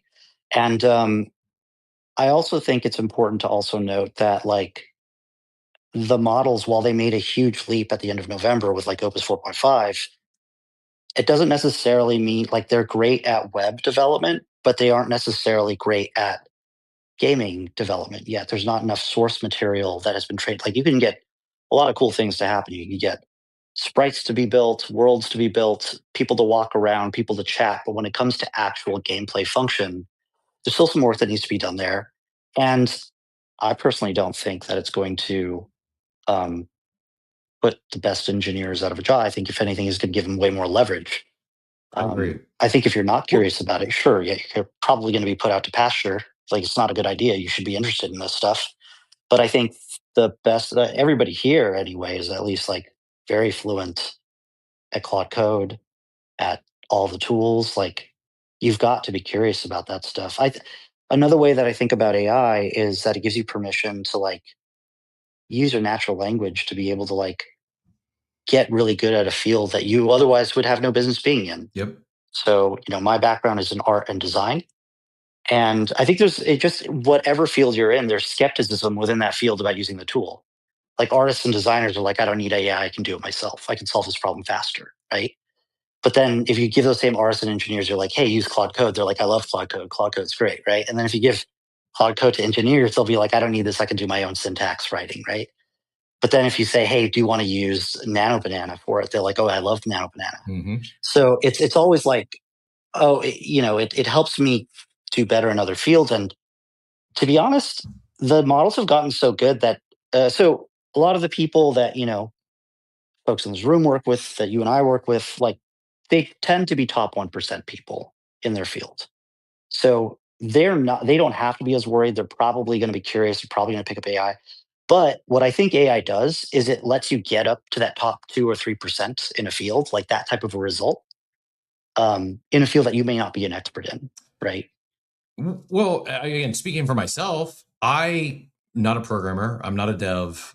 But what got me so excited about Otherside and what I would hope would happen is that I wouldn't have to be. I guess actually, if I'm keeping it fully real, when it first launched, like, oh, I can hire people to build on these lands. And even recently on this show, when like Project Genie from Google launched, I go, I don't know if this is bullish or bearish for Otherside. But the more I think about it, it's not specifically Project Genie, but that tech being available, someone like me, like it's much more realistic for me to build cool experiences in Otherside now with this technology. Whereas previously I might have had to go look. I mean, I think back to like the 2021 Metaverse Mania, people were paying 6 figures to have, studios come build sandbox experiences for them. That was nothing I would ever do. And it's like I can partner with someone who could help me build, or I can spend some time learning, getting through this learning curve, and use those resources to help create some user generated content, to enhance my worlds on Otherside. And I get really excited about that. So I guess am I kind of on the right path there? Do you view this like the ability to create new worlds is leaps and bounds ahead of where it was even a few years ago? Is that a tailwind for Otherside? 100%. Like all of this stuff I actually don't think that there was too fundamental a difference between OpenClaw and Eliza. They're the same narratives a year apart. Yep. It's just that OpenClaw came out at the right time. And I think we conflated like the improvement in Opus with like the emergence of OpenClaw. And it's really like, well, if you would have plugged Opus into like Eliza, you probably would have had the same output, honestly. But when you tie a product and its functionality to one of these frontier models, and the frontier model makes a leap, then your product makes a leap, right? And so I'm very pro AI. Like I think we should be investigating this stuff, but I also am cautious that we're not coming up with technology for the sake of coming up with technology. Like I actually think building the worlds is easy, but like giving meaning to them is still hard. And like that's the stuff that we need the artists for. That's the stuff that we need the designers for. It's just making you really care about it. And if you look at the stuff that I talk about as it relates to AI, like the first story I put up, I was actually talking to Garga about this. I've kind of been like way off on the deep end with the AI setups, and Garga was picking my mind about it. And I was telling him the story about my dad and his emails, which I wrote about, but I'll tell it here for the people that haven't read that post. My dad passed away in 2022, and he had a Yahoo Mail account, and so there's no spam filters. So he's got like 35,000 emails or something crazy like that, right? And I don't have time to be checking that stuff out. Like there's just nonstop spam coming into it. But it's always bugged me. I'm like, there might have been a piece of mail that came through that was somebody trying to reach him, like a relative or something like that. But I don't know. I don't even know how to search for that. Like, how do you do that? And when I was messing with OpenClaw, so actually not even OpenClaw, just Claude, Claude Code. Claude Code is command line interface, but you could do Claude with Chrome. And what it does is it actually like goes into your Chrome browser and is able to like do browser automation in your Chrome browser.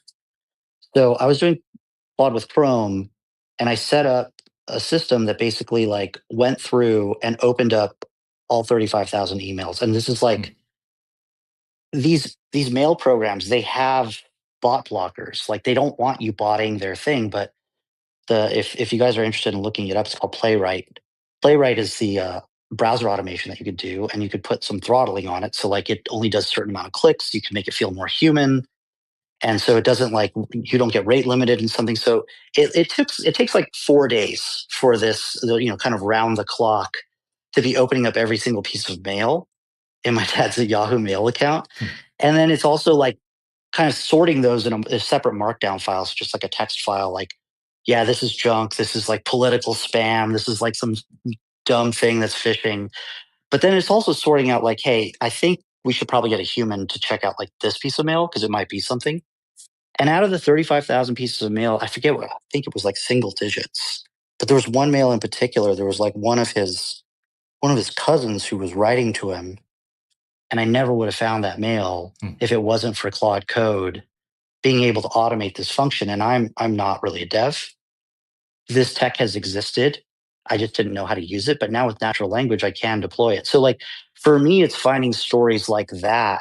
Like what could I do what could I do now that I couldn't do before? And less AI, I try to use the phrase natural language. I want to be able to do things with natural language, and AI is a means to get there, right? Um, and then that leads to like this next thing, which we can get into like the details of it. But yeah, I've been running these 4 agents. First, I was running one agent since probably the beginning of January. First with Claude Code, and then later with OpenClaw. It went through the whole revolution, didn't it? It was Claude, and then it was Moltbot, and then now it's OpenClaw. And yeah, I was like, oh, what if you could get some of that human effect, but with these avatars on Otherside, and like, what would that even do? Because normally with these game platforms, like that's a big no-no. Like people are like, no, we don't want any bots on this platform. Like, well, this isn't really a bot. This is like synthetic sentience, right? Like I can parameterize all of this stuff to make it feel like it can actually come onto this Twitter. If I set it up, it could come onto this Twitter Spaces and listen to the Spaces, and it could take notes on it. And then if it sees you on Otherside, it should be able to pull up that memory and say like, oh, I remember that thing you guys were talking about, those L2s, like, and then build on that because it's reading Twitter too. Like that's not a bot. That's like something more evolved than that. And I think we're very quickly approaching a world where like, I mean, you're already seeing it in first person shooters where like you could have perfect aim. People are like trying to weed that out and keep competition fair. But like, what happens in Otherside if you sit down at a poker table and the other 4 people playing against you are all agents? Is that right? Is that bothersome? I kid you not, I had the conscious thought this morning in the car on the way back from the gym about poker and the other side. I know it just got launched recently. And I thought, I'm probably negative. I am not probably. I'm negative EV if I'm playing against a bot that's GTO and they're just playing optimal plays. But poker is not like there's variance, and I could still have fun, and it's kind of like a badge of honor if you can beat a bot that is playing optimal. And so I think, like, would I enjoy playing poker against a table of bots? I think I would enjoy it as long as I knew they were bots. I think that's kind of where I netted out, was I would just like to know they're bots, know what I'm getting into, and that I'm probably negative EV, but I can still have fun. Not while I do hunt positive EV and try to get it in where I have an edge. I'm okay if there is still, some RNG involved. There is still the element of luck. And while I'm probably negative EV, I also understand game theory optimal. I also understand how to play the game of poker. And there's also there's like heads up displays and things that I could use to be on par with them. So I guess, yeah, I would be okay with it as long as I knew they were an agent. Does that make sense? Yeah, it does. I mean, I actually think about it in terms of like what we deal with on the blockchain already with like Ethereum mempools, like sandwich attacks. Like, all this stuff is going to happen. Like, that you're going to run into some scripting if you're like doing a mint or you're doing a swap on Uniswap. Like, all of that stuff is the same as long as the playing field is clear and it's neutral. And yeah, I agree. Like, I think you should have some indicator if this is synthetic sentience or if it's like an actual player at their keyboard, because like you should have the opportunity to opt in. It's like, okay, well, there's four agents at this poker table. I don't want to be the only human here, but I'm going to put in my agent to play for me. Yep. Something like that. Like these are just thought experiments that you can like play out to figure out like what's right and wrong. And for me, developing Otherside, it's really like you want to throw the football to where it's going to, like, where are we going? Mm-hmm. And I think betting in this direction, like, I don't think agents are going to get worse. I think they're only going to get better. Do you want to fight it or do you want to incorporate it? Do you want to be a platform that's known for that? And is still a lot of this stuff is self-contained. Like these are experiments that like I don't need to derail the whole team. Like the whole team already has a lot of work to do for the main roadmap and like just to make sure that we're like getting product built and a lot of stuff built in Otherside. But we are at the point where like, yeah, on nights and weekends or, set aside 4 hours in the day where you have no meetings, like you can build a lot of stuff with, with the help of AI. So yeah, it's really interesting times, man. I really implore everybody, if you're like curious about it, just dive in, try to make something cool. Don't try to do another productivity app. Don't try to make a to-do list. Stretch yourself a little bit. Yeah, we talked about it yesterday. Outer Lumen was co-hosting, and she had just vibe coded a game in Roblox recently. I'm gonna tie all these dots together here in a second. And we were talking about something. She's like, "Oh, I just got my ID. I'm gonna ship this between now and next Tuesday." And I know that may not be for everyone. You'd be like, "Well, I don't. What am I gonna code? I don't, like, to your point, I don't need another to-do list or something that I can do myself already. Maybe you're inbox zero and you don't need an agent to go organize or scan your emails." All I know is AI is coming. Someone just shared a post in the War Room chat that Canada's top economic advisor said that 45% of the workforce will be wiped out by AI. I don't know if it's 45%. I don't know if it's 85% or 15%. But change is happening. It's inevitable. And I've been beating that drum. It's like you can either put your head in the sand and deny it or get mad about it, or you can use these tools, practice, experiment with them. And if you can't, and I think Otherside is a great platform for that. There's some embedded bias? Sure. It's something you can do and experiment, have some fun with it. I also think it's kind of blending where you've got major opportunities, not just in AI, the world of gaming. Look at what Roblox is doing. I'll share a couple of highlights. One from our friend William over at Amazon. The gaming industry will hit $321 billion in 2026. But here's what most people miss. It's actually 4 distinct markets operating under one umbrella, and they barely speak the same language. He has a whole thread up here. I'll pin this up top, but it's a thread on AI, indie, mobile, and Web3 gaming economics with actual data. This is happening, whether you like it or not. I do believe, I've thought for the long time, like on-chain unlocks things that you simply can't do off-chain. It's a better version. It's better than Roblox for many reasons. There was another post that went viral talking about the one of the most interesting aspects of video game markets growth is where it doesn't seem to be going. Most game makers, since 2021, Roblox has captured more than 60% of the total net growth in consumer spending outside of China. 65% and 67% in 2025. It's now greater than 4.5% of the market.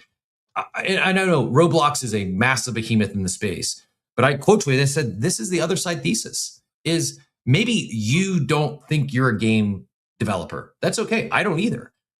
But I believe I've got, hey, go experiment in Roblox if you want. Go vibe code a game over there if you want. There's distribution there now.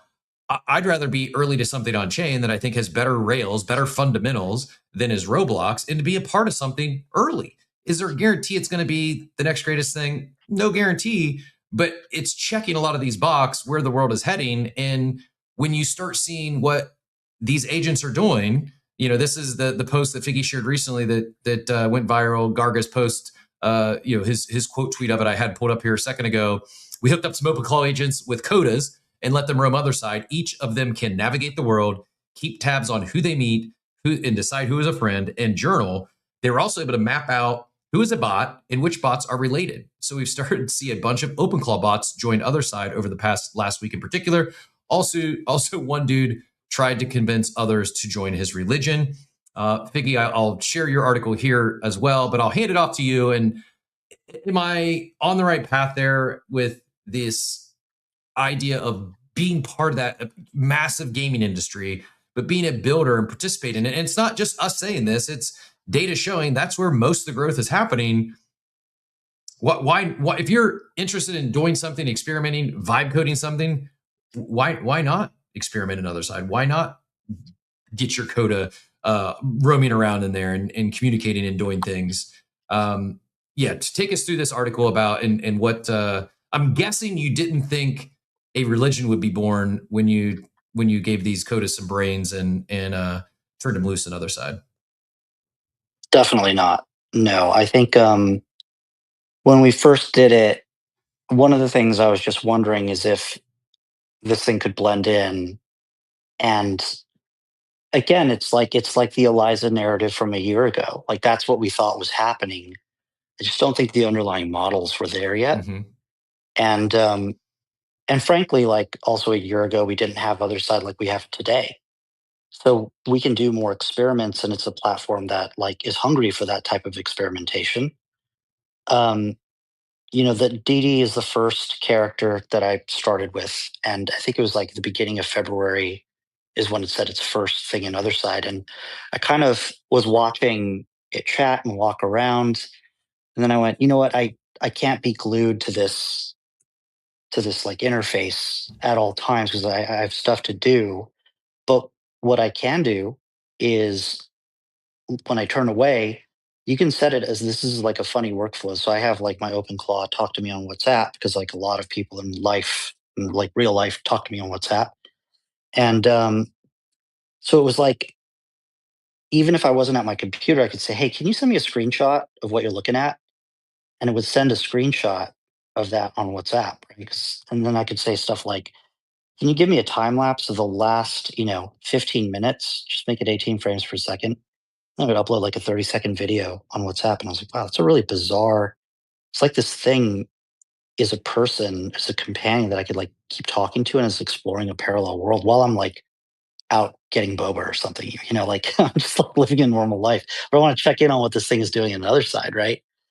And then I tried like, okay, this is actually kind of a clunky UI. Like I like that I could talk to on WhatsApp, but like actually it'd be great if I just had a dashboard so I could do it. So like maybe for people in your audience who might want to like not know what the question asked, like a lot of my setup when I'm doing stuff on GitHub, which is like Dropbox kind of for code, then I use Railway for hosting.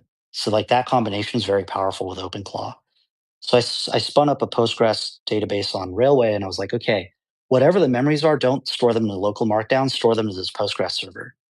And then what I want to do is create a dashboard out of all of the memories that it's having. So I can actually see its journal almost like a Facebook feed, right?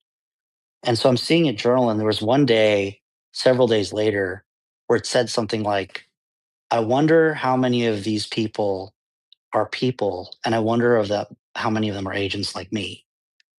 And I was like, huh, that's a weird thing to say. Like, I understand, like, I see how the prompt got it there, but that felt really like synthetic intelligence for a second.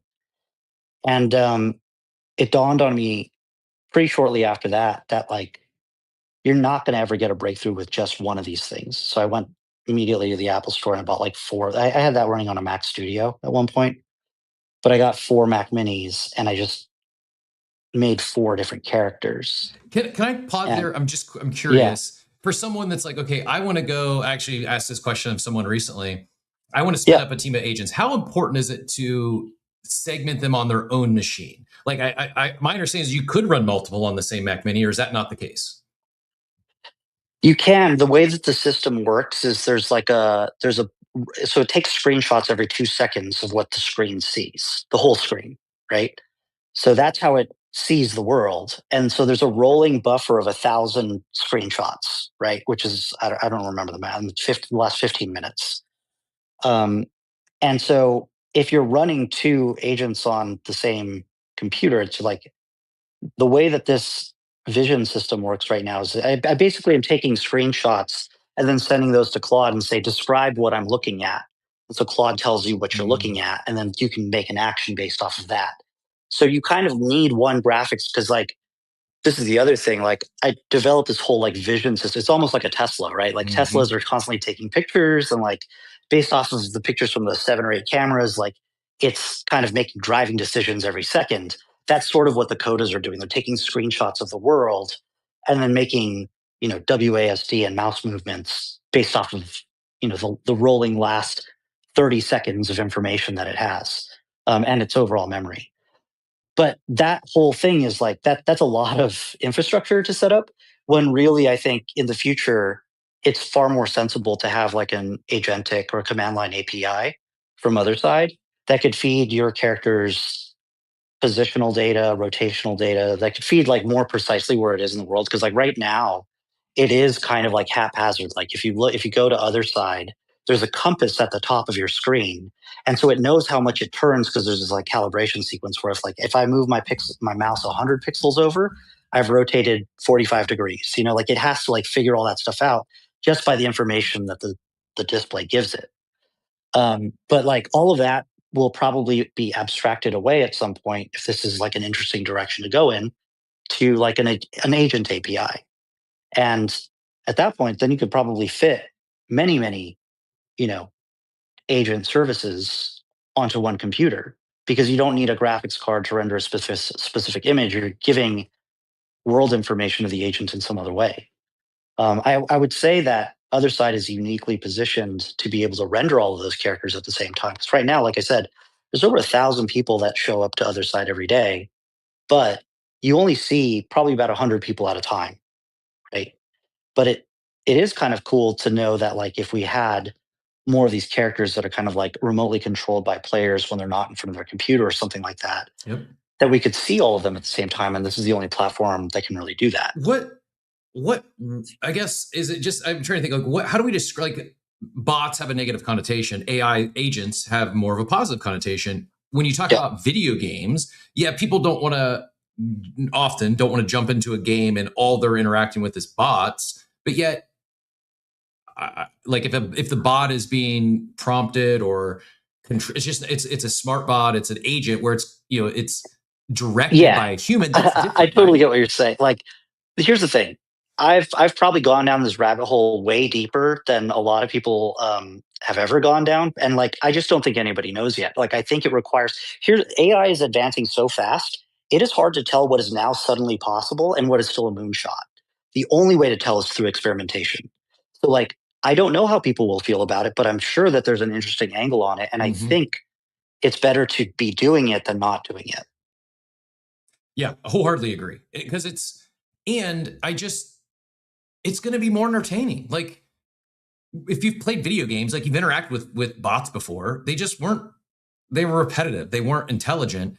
These are going to be like really like artificial intelligence is real. These are going to be continually learning, even in today's current form. They're going to get smarter. They're going to get better. They're not going to say the same thing every time. And that's exciting to me. And that's like, I think it's necessary to scale a a platform like Otherside, to scale at a quote unquote metaverse. Like it's you almost have to build the thing before if you build it, they'll come, but you got to build it first. And to get those early adopters, people in there and continuing to engage, interact, a lot easier to do that if there's other agents to interact with than just the early human beta testers. Yeah, and I think by participating in it, what you're really trying to say is like, if you're betting on this stuff, then like one bet you can make is on the platform Otherside. Like that's what I want to make more synonymous, because like if you're not embracing that kind of exploration, then you're not taking your product where I think there's going to be a lot of explosive growth. And so, look, for me, I am somebody who bought a shitload of deeds, right? Like, I am somebody who looks forward to the Otherside resource game.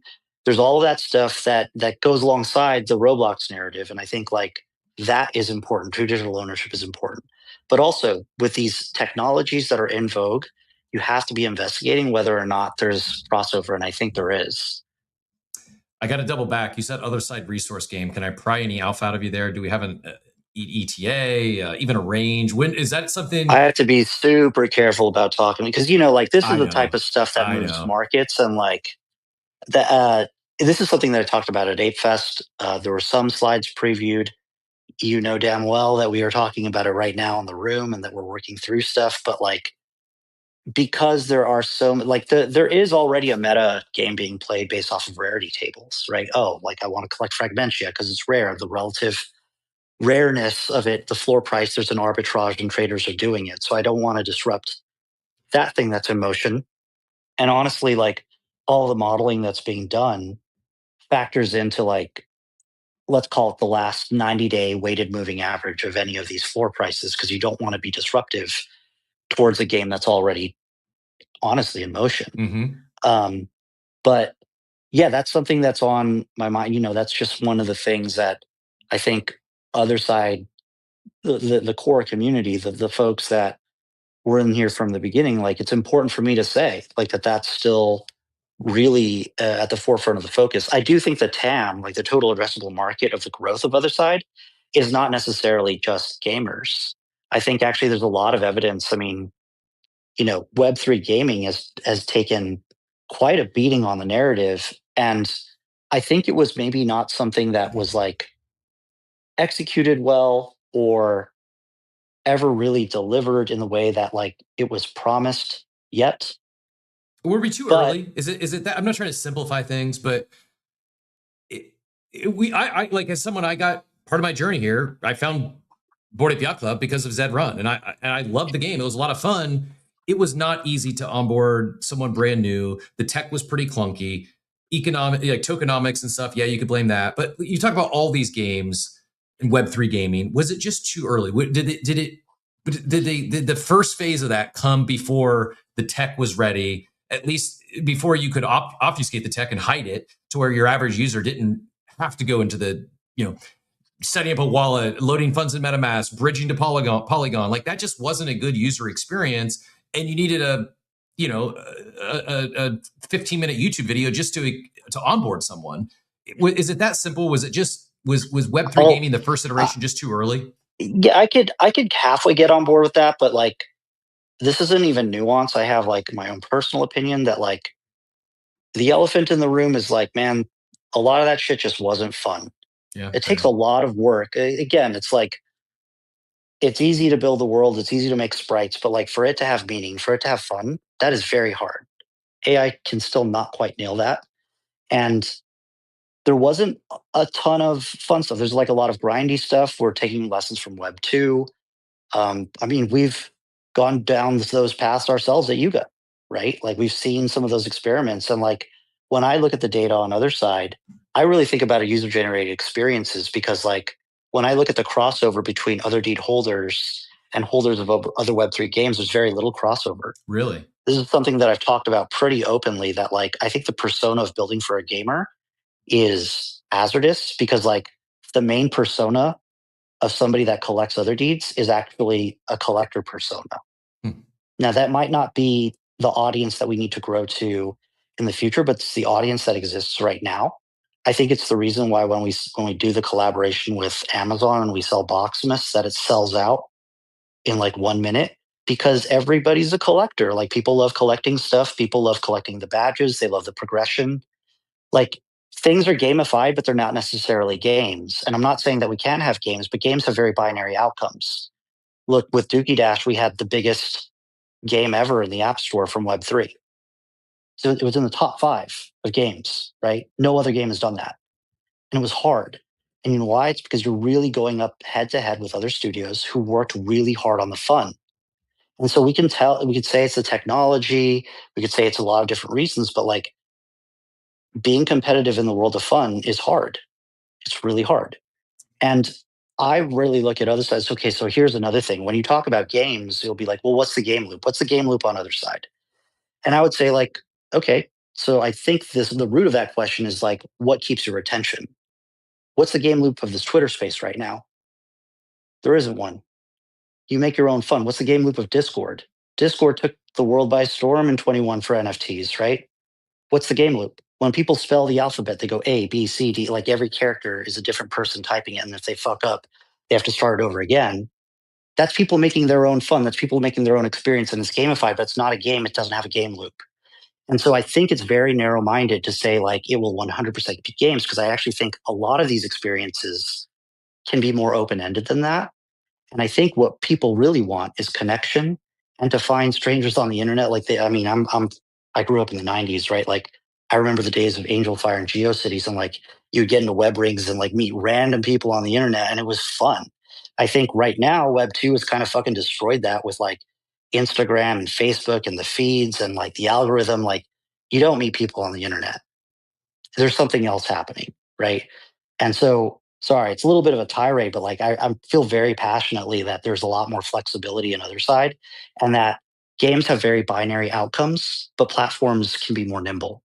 And that's what Otherside is. I love it. I have some questions because the hand thing doesn't work on Twitter, because Twitter is always broken perpetually. I also think we have to acknowledge the compliment earlier. I appreciate, and I know those are Jonah doesn't hand out compliments lightly, so that carries a lot of weight. Go ahead, Jonah. Yeah. Well, I mean, I try to not bullshit, right? If I think there's I try to. I just think that we need more honesty, not because like I'm some virtuous person, but because, I mean, we've seen what happens when we're not honest. Everyone leaves crypto. It's like, If what I'm doing sucks, Jonah will definitely let me know that he thinks it sucks. Like, I'm not afraid of that. yeah, but I don't do it. It's not because I hate anyone. I don't really hate any. I actually, maybe there's like 1 or 2 people, but like largely I don't hate anyone. It's just that, like, okay, well, we've tried lying. You see, it doesn't work. It's like, people leave, people go away, because like, you can only lie for so long until people are like, oh, okay, you're lying to me. I'm going to go do something else, right? Because they lose money when you're lying, for the most part. So my first question is: do you have an Otherside MCP yet, or not set up? No, we would do it different. I think it would be an agent API. So like, Frosty's actually has an Otherside MCP. If you go to the Otherside wiki account, and that lets you interface with like a lot of the data in Otherside. But we would probably just go straight to an API, because like an MCP it's not necessary yet for what we're doing. But I mean, they're kind of interchangeable in APIs. And, it's like that, but for agents. I think what we need just right now, like, I try to make the target as tight as possible, because if you create a big product with a sentence, like, it will take forever to ship. If I'm just like, can we get positional and rotational data out there through an API? That is a targetable thing that like a team can ship very quickly, and that creators can do a lot with. Okay, and then the other thing, I was going to ask, like, well, actually, 1 or 2 other things, and then like a statement. One is, are you able to? One thing that'd be interesting from like an agent perspective, or just even a future MCP, which is, in my opinion, the biggest issue of the Otherside, which I think is solvable, is the physics, right? Like, and like physics and collision, right? For example, when I played Otherside last, the character was sort of floaty. When it collided into an object that I was jumping on top of, it doesn't, sometimes it wouldn't register, things like that. Like, I don't know where an AI could maybe help in that position. I think That's that's a interesting. very generous diagnosis, but I think we have a lot of other things wrong with Otherside before we get to the physics of it first. Like, I think there's games with much lower fidelity that have things going on. Like, I think we need to work on social components more. But I get what you're saying. Like, there's trade-offs that are made for mass concurrency. Like, as an artist, it's weird to me that we can't see the shadow of your character on the ground and it looks like a character is floating. But like Well, part of that because is just if you turn on Nvidia whatever, no, you're going it's to just going to crash their be PC. you just like kind of it's a tax that you don't know if the player Are you actually going to hard takes. code it rather than make it like because like that's the one solve. If you're gonna like you can do baked lighting or you can do generative lighting through Nvidia. If you do generative, like it's great. It looks amazing, but it taxes your PC. Yeah, well, so there's two axes on this. Like part of this is we're optimizing for social. So like when you do, we can make if there's a single player version of Otherside, we could just like crank up the nani, crank up all of the lighting, like it would look beautiful. It's kind of like how it looks in the cinematics. But we're opting for social, and I think like you need to make some compromises to optimize for Yeah, social. no, it's smart. Like the kids on Roblox don't think about the graphics while they're playing Steal a Brain Rot. Sure. But I do think like the physics we can do in Otherside because it's Unreal Engine, you can't do on Roblox. And we need to show some of the demos, and the team here has like some pretty cool demos of like destruction and physics. But I actually think like I work backwards from the user journey experience of like I think that even if you go to like Coachella, Lollapalooza, like my background is in these big festivals and music things. If there's 200,000 people there, you kind of like don't feel that what you care about is the nucleus of people that you came with, like the 5 people that you're with. And yeah, there's a lot of other people, but like you need to have strong ways of connecting with the groups that are like right around you. And we don't have that stuff yet. We really need to urgently do that so that like the emotional connections can form because that's what keeps people coming back. If there's like people that they know that they've seen that they've developed bonds with, that they go do these, like we just released a multiplayer challenge and other games, shout out other games. I see you, the audience, Honeybee, Machiavelli, probably more of you here, but like they just saw that experience, the multiplayer experience, and they fit in tons and tons of people in this multiplayer experience. And this is the only platform where you could do it like that, like put in 200 people in a multiplayer experience. And for people to be able to experience that for the first time, like that hasn't been done before. I think that's the type of crowd that we're attracting. Um, it's great that we have like the 1,000 true fans and the cohort that really matters. But I am looking forward into the future. Like I'm looking from the point of view of like, okay, well, what does it look like when you spend $1 million a month on user acquisition? Like, what does it look like when you do that? Are you ready for that? And the truth is, like, we're not really ready. I'd rather spend the money on the product itself because I think there needs to be more social hooks, more reasons for you to develop emotional connection with the platform and more creator tools. Because if you did it, like just do the napkin math. If it's $10 per customer for a customer acquisition cost, you get 100,000 players into Otherside. Your churn rate would probably be terrible. Probably be a 1% day 7 retention, right? Like it would just be terrible if you don't have this stuff in place. And so, although you're like getting 100,000 new users into Otherside, like they're not sticking. And so, I'd rather spend the time, especially with this team, with the merge, like really developing the product to a point where there's so much stuff to do that when you do crank on that user acquisition faucet, that people stick. And like that's when I think we get to interesting places. Also, part of it is if that happened at that scale, I'm not sure that we're technically. I think we would have a lot of platform fallovers right now, so we need to straighten that out. So one suggestion and then just an ask is Matthew Ball, who's probably one of the greatest analysts in gaming bar none, literally yesterday put out his State of Gaming 2026, I think, and it's free. It's like 100 and something page report. I do suggest you read it because the data there is very interesting. And I could even send you a link to where to read it. There is information in there that's relevant to the other side, specifically the stats about Roblox, and they call it alternative interactive. Mainly, gaming is not necessarily dying, but it's stagnant, not because people don't want to play games, but funny enough, and they mentioned Pump Fun, crypto prediction markets and like two other vices are intersecting with the same demographic that's playing gaming and is taking away from the net spend of gaming. So I think that would be an interesting read. And then my ask, since and this is like sort of shilly, but I don't care. I'm going to do it. You guys are already alpha customers of LiveFrame, and we just integrated our API literally yesterday. Like, I would love to see one of your agents sort of test with our API to try and make programmatic ads using content creators live streaming your game all the time, because I think we could lower your UA cost significantly with that system. Hey man, I'd love that. Here's the conditions that I'd probably need on mine. I need the agent API to actually work, because the VLM that I built, like the Tesla taking pictures thing, and like these characters get stuck a lot. So it's kind of like, it's lame when they get stuck a lot. Otherwise, I would have just like released all the source code for all these agents right now. But I don't think it's that efficient yet. And I don't think it would make for a great stream on LiveFrame. But I do think LiveFrame is a really cool product. And I think what you're doing is great, and the people here should check it out. If they're not, there's like bounties. You could go make money right now using Jonah's product. So I think that that's all good. Really, maybe one more thing to touch on here with like the AI agents. Like, there's a really big story that came in. That's really what I wrote about in the Twitter thread. It's like there was a story with dialogue and story points that emerge, and those things kind of don't happen too incidentally. Like, there is some architecture to it. Like, if you think about how sitcoms used to be, and there's like writing for sitcoms, and they wrote every line, and then you switch over to reality TV, and it gives the appearance that like it's natural, but like reality TV is just as contrived as a sitcom.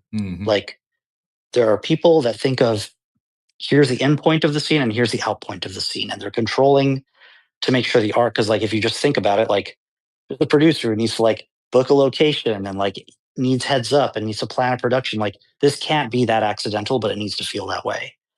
And I think similarly, when I was reviewing what was happening, there's some editorial to it, because like you see the story kind of emerge in the pieces, and I'm using my like OpenClaw agent to look over all of the logs to like see the story emerge. But there's a lot of like, okay, the agent's stuck, it's facing a wall, it's not doing anything, or I'll just have to turn it off because I don't want to like have to keep managing it for a second. I want it to be as autonomous as possible, but it keeps it like, it's just not there yet without an agent API. But I think what did happen with this story is like one of the characters, Gogo, found a glitch. If people haven't read this story yet, I'll just show it to you on this thing, and then you can go read about it later. But like this character, Gogo, so each one of them is a coda. Gogo found this glitch, and I tried to look for the screenshot. I can't find the screenshot of it because I only have a 15-minute rolling buffer. But Gogo has a journal entry where Gogo saw a texture glitch, and this is just like a normal texture glitch. If you've ever seen a video game, there's like a two polygons stacked on each other or something like that. But what Gogo journaled was like that this was a portal to the other side. Like, it was almost like this religious experience for Gogo. And then Gogo started to like take that and knew that that happened and tried to like tell people about it and convert people to that same thing. And when you track the spatial, there's like, tally marks for where they are going to in the world. And Gogo keeps going back to where this thing happened. And I'm like, wow, that's really interesting. And so like, that's kind of what the article is about.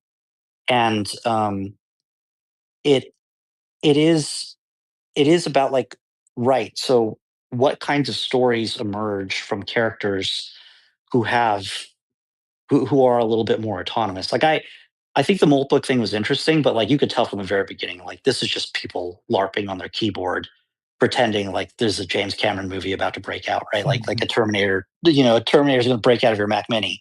Like, it was so much LARP, it was unbelievable. But I was like, what if you could set this up? What if you could design the characters such that a story like this could break out? Because whenever I had just 4 agents going, and there's like a thing called the soul.md file on OpenClaw, where you can like define the lens at which a character looks at the world. And so what if you can kind of architect different personalities such that a story could emerge like this? And so I think it's in the same family as going from sitcom to reality to now these like agent stories. Again, not really a core loop in Otherside, but there are really good investigations. I kind of like am pushing into these like gray areas about what the future could be, what new UXs could be.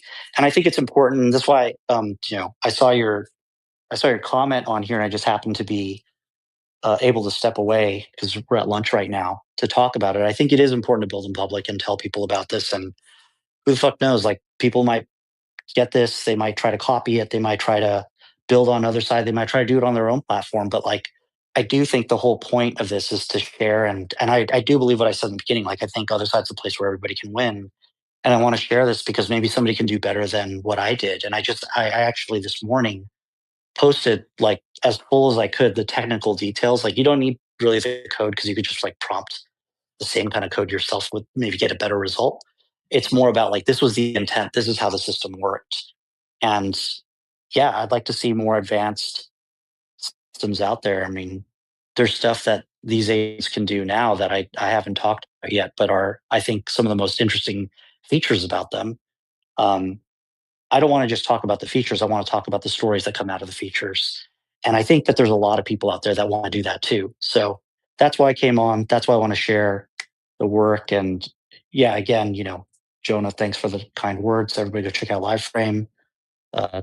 Chris, always, I wish I could be on more, but this has been like super interesting. So I'm looking at the time and I got to head back. So. Nope, totally get it. We got way more of your time than I thought we'd get this morning. Really appreciate it. Appreciate all you're doing. Appreciate the building in public. I do got to share one comment. Diablito says, this Agent Go-Go finding God in a simulation, taking place in a simulation. This is how we started. So that's today's proof of simulation is Go-Go finding God in the other side. But in all seriousness, I am really excited. This is also the worst it's ever going to be. Like, it's only going to get better from here. Yeah. And it's incredible to think like how fast this has happened. If you really just step back and think about where we were months ago, let alone a couple years ago, to where we're at now. And if this continues to accelerate at this exponential clip, things can get exciting or crazy depending on what side you're on. I also got to share, since I'm bullish Codas, Tyler did it, reposted Garga's post there and said, does this make Codas the most AI forward NFT?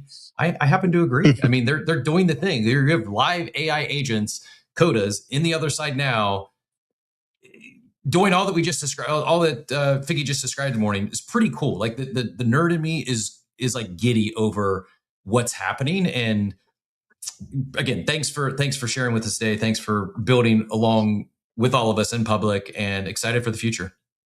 Any closing thanks. thoughts? I'll say one last thing before I sign off, and then I really got to go. But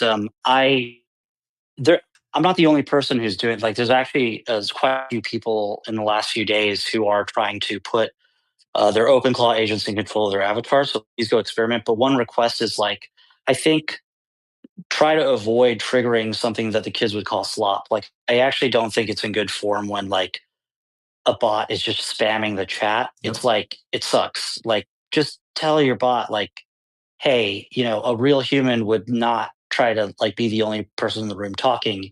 If no one else has talked in a while, don't say anything. Like, wait until like you only want to say like one or two things in the chat at a time. Like, I would encourage people to like lean in towards like synthetic sentience and not just like a bot that they got to work on Otherside, because like that's when I think it's not a fun place to be. But absolutely. Thanks again for having me. Thanks so much. Good luck in London tonight. Enjoy it, and wish I could be there. I hope we get whoever's there, get some videos, get some images. The FOMO is real, but really appreciate your time today, and thanks for all you're doing. Yep. Cheers, man. Bye.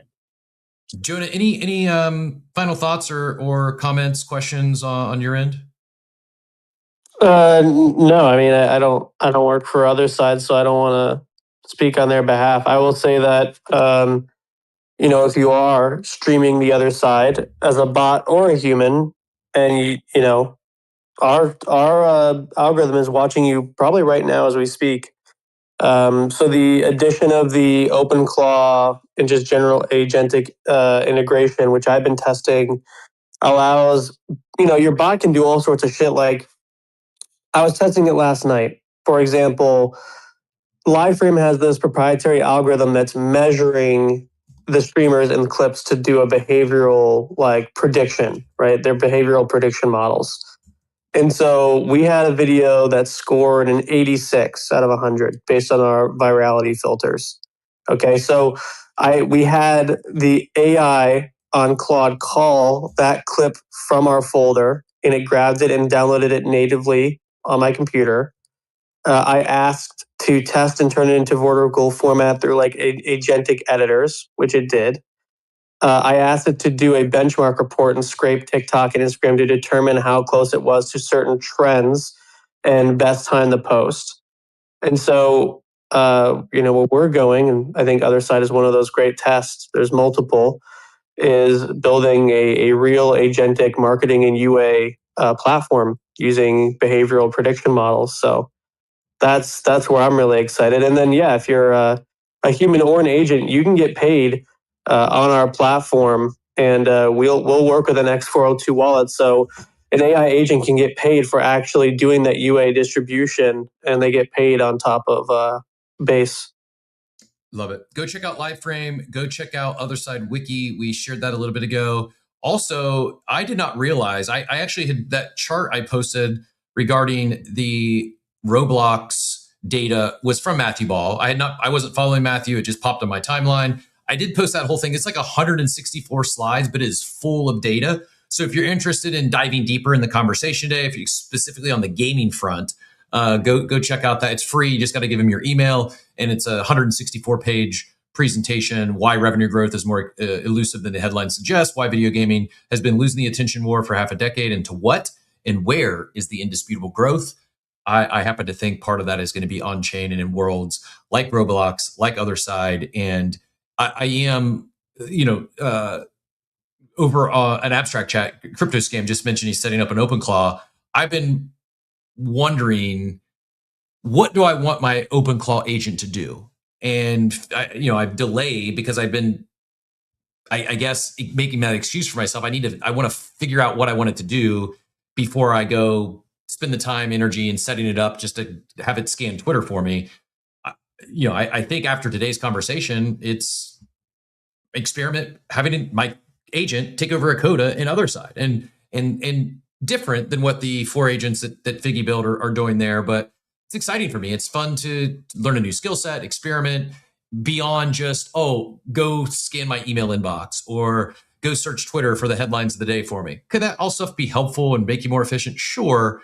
But it's not really needed. Like I'm chronically online all day anyways, as is. So this might be my weekend project, and I've got some work to do if I'm going to catch up with Outer and what she shares next week. And the last thing I'll share, this just came out hot off the presses. We did mention Meebits and Meebits football in passing there. It's coming to OpenSea and Otherside Meta in about a week. It launches on February 25th. I'll reach out to the team, see if we can get Sergito on here to talk about it. The Group 1 team reveal.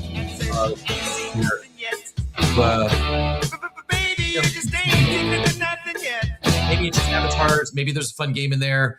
I'm excited to check that out and excited to talk more things Otherside in the near future. Really appreciate y'all joining here. I saw a lot of new faces over in YouTube chat today. Greatly appreciate that. If you've not yet subscribed to our YouTube channel, it means the world to us.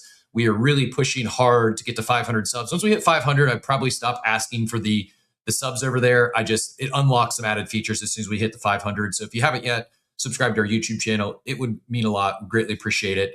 And shout out to all of our abstract chat popping off once again. And appreciate you all over there. Appreciate all the big tips.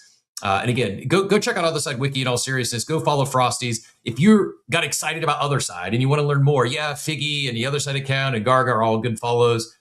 I don't know if there's another community member that has more data and can be helpful in your Otherside journey than Frosties and what he's built with Otherside Wiki, which is now also a marketplace. You get in there and learn specific traits or see specific traits as you're shopping.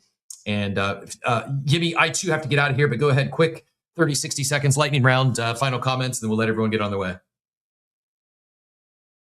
Yeah, can you hear me, Captain? Yeah, we got you.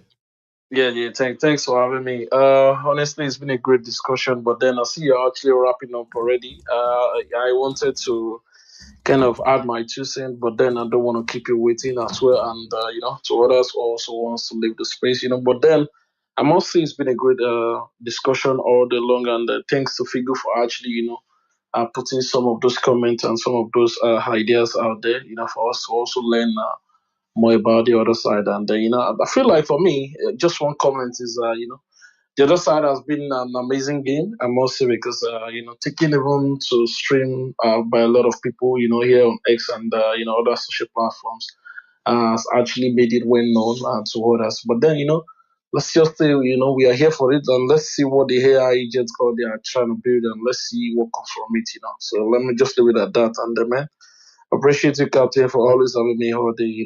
Yeah. So let's go. Thanks so much. Really appreciate y'all being here. As always, we'll be back tomorrow, 8 a.m. Eastern time, every Monday through Friday. Pons is going to be joining us Friday. And we just actually inked a new sponsor deal this morning. Excited to kick that off. I think you'll all be excited about that one as well. We'll talk to y'all soon. Hope y'all have a wonderful day, everyone.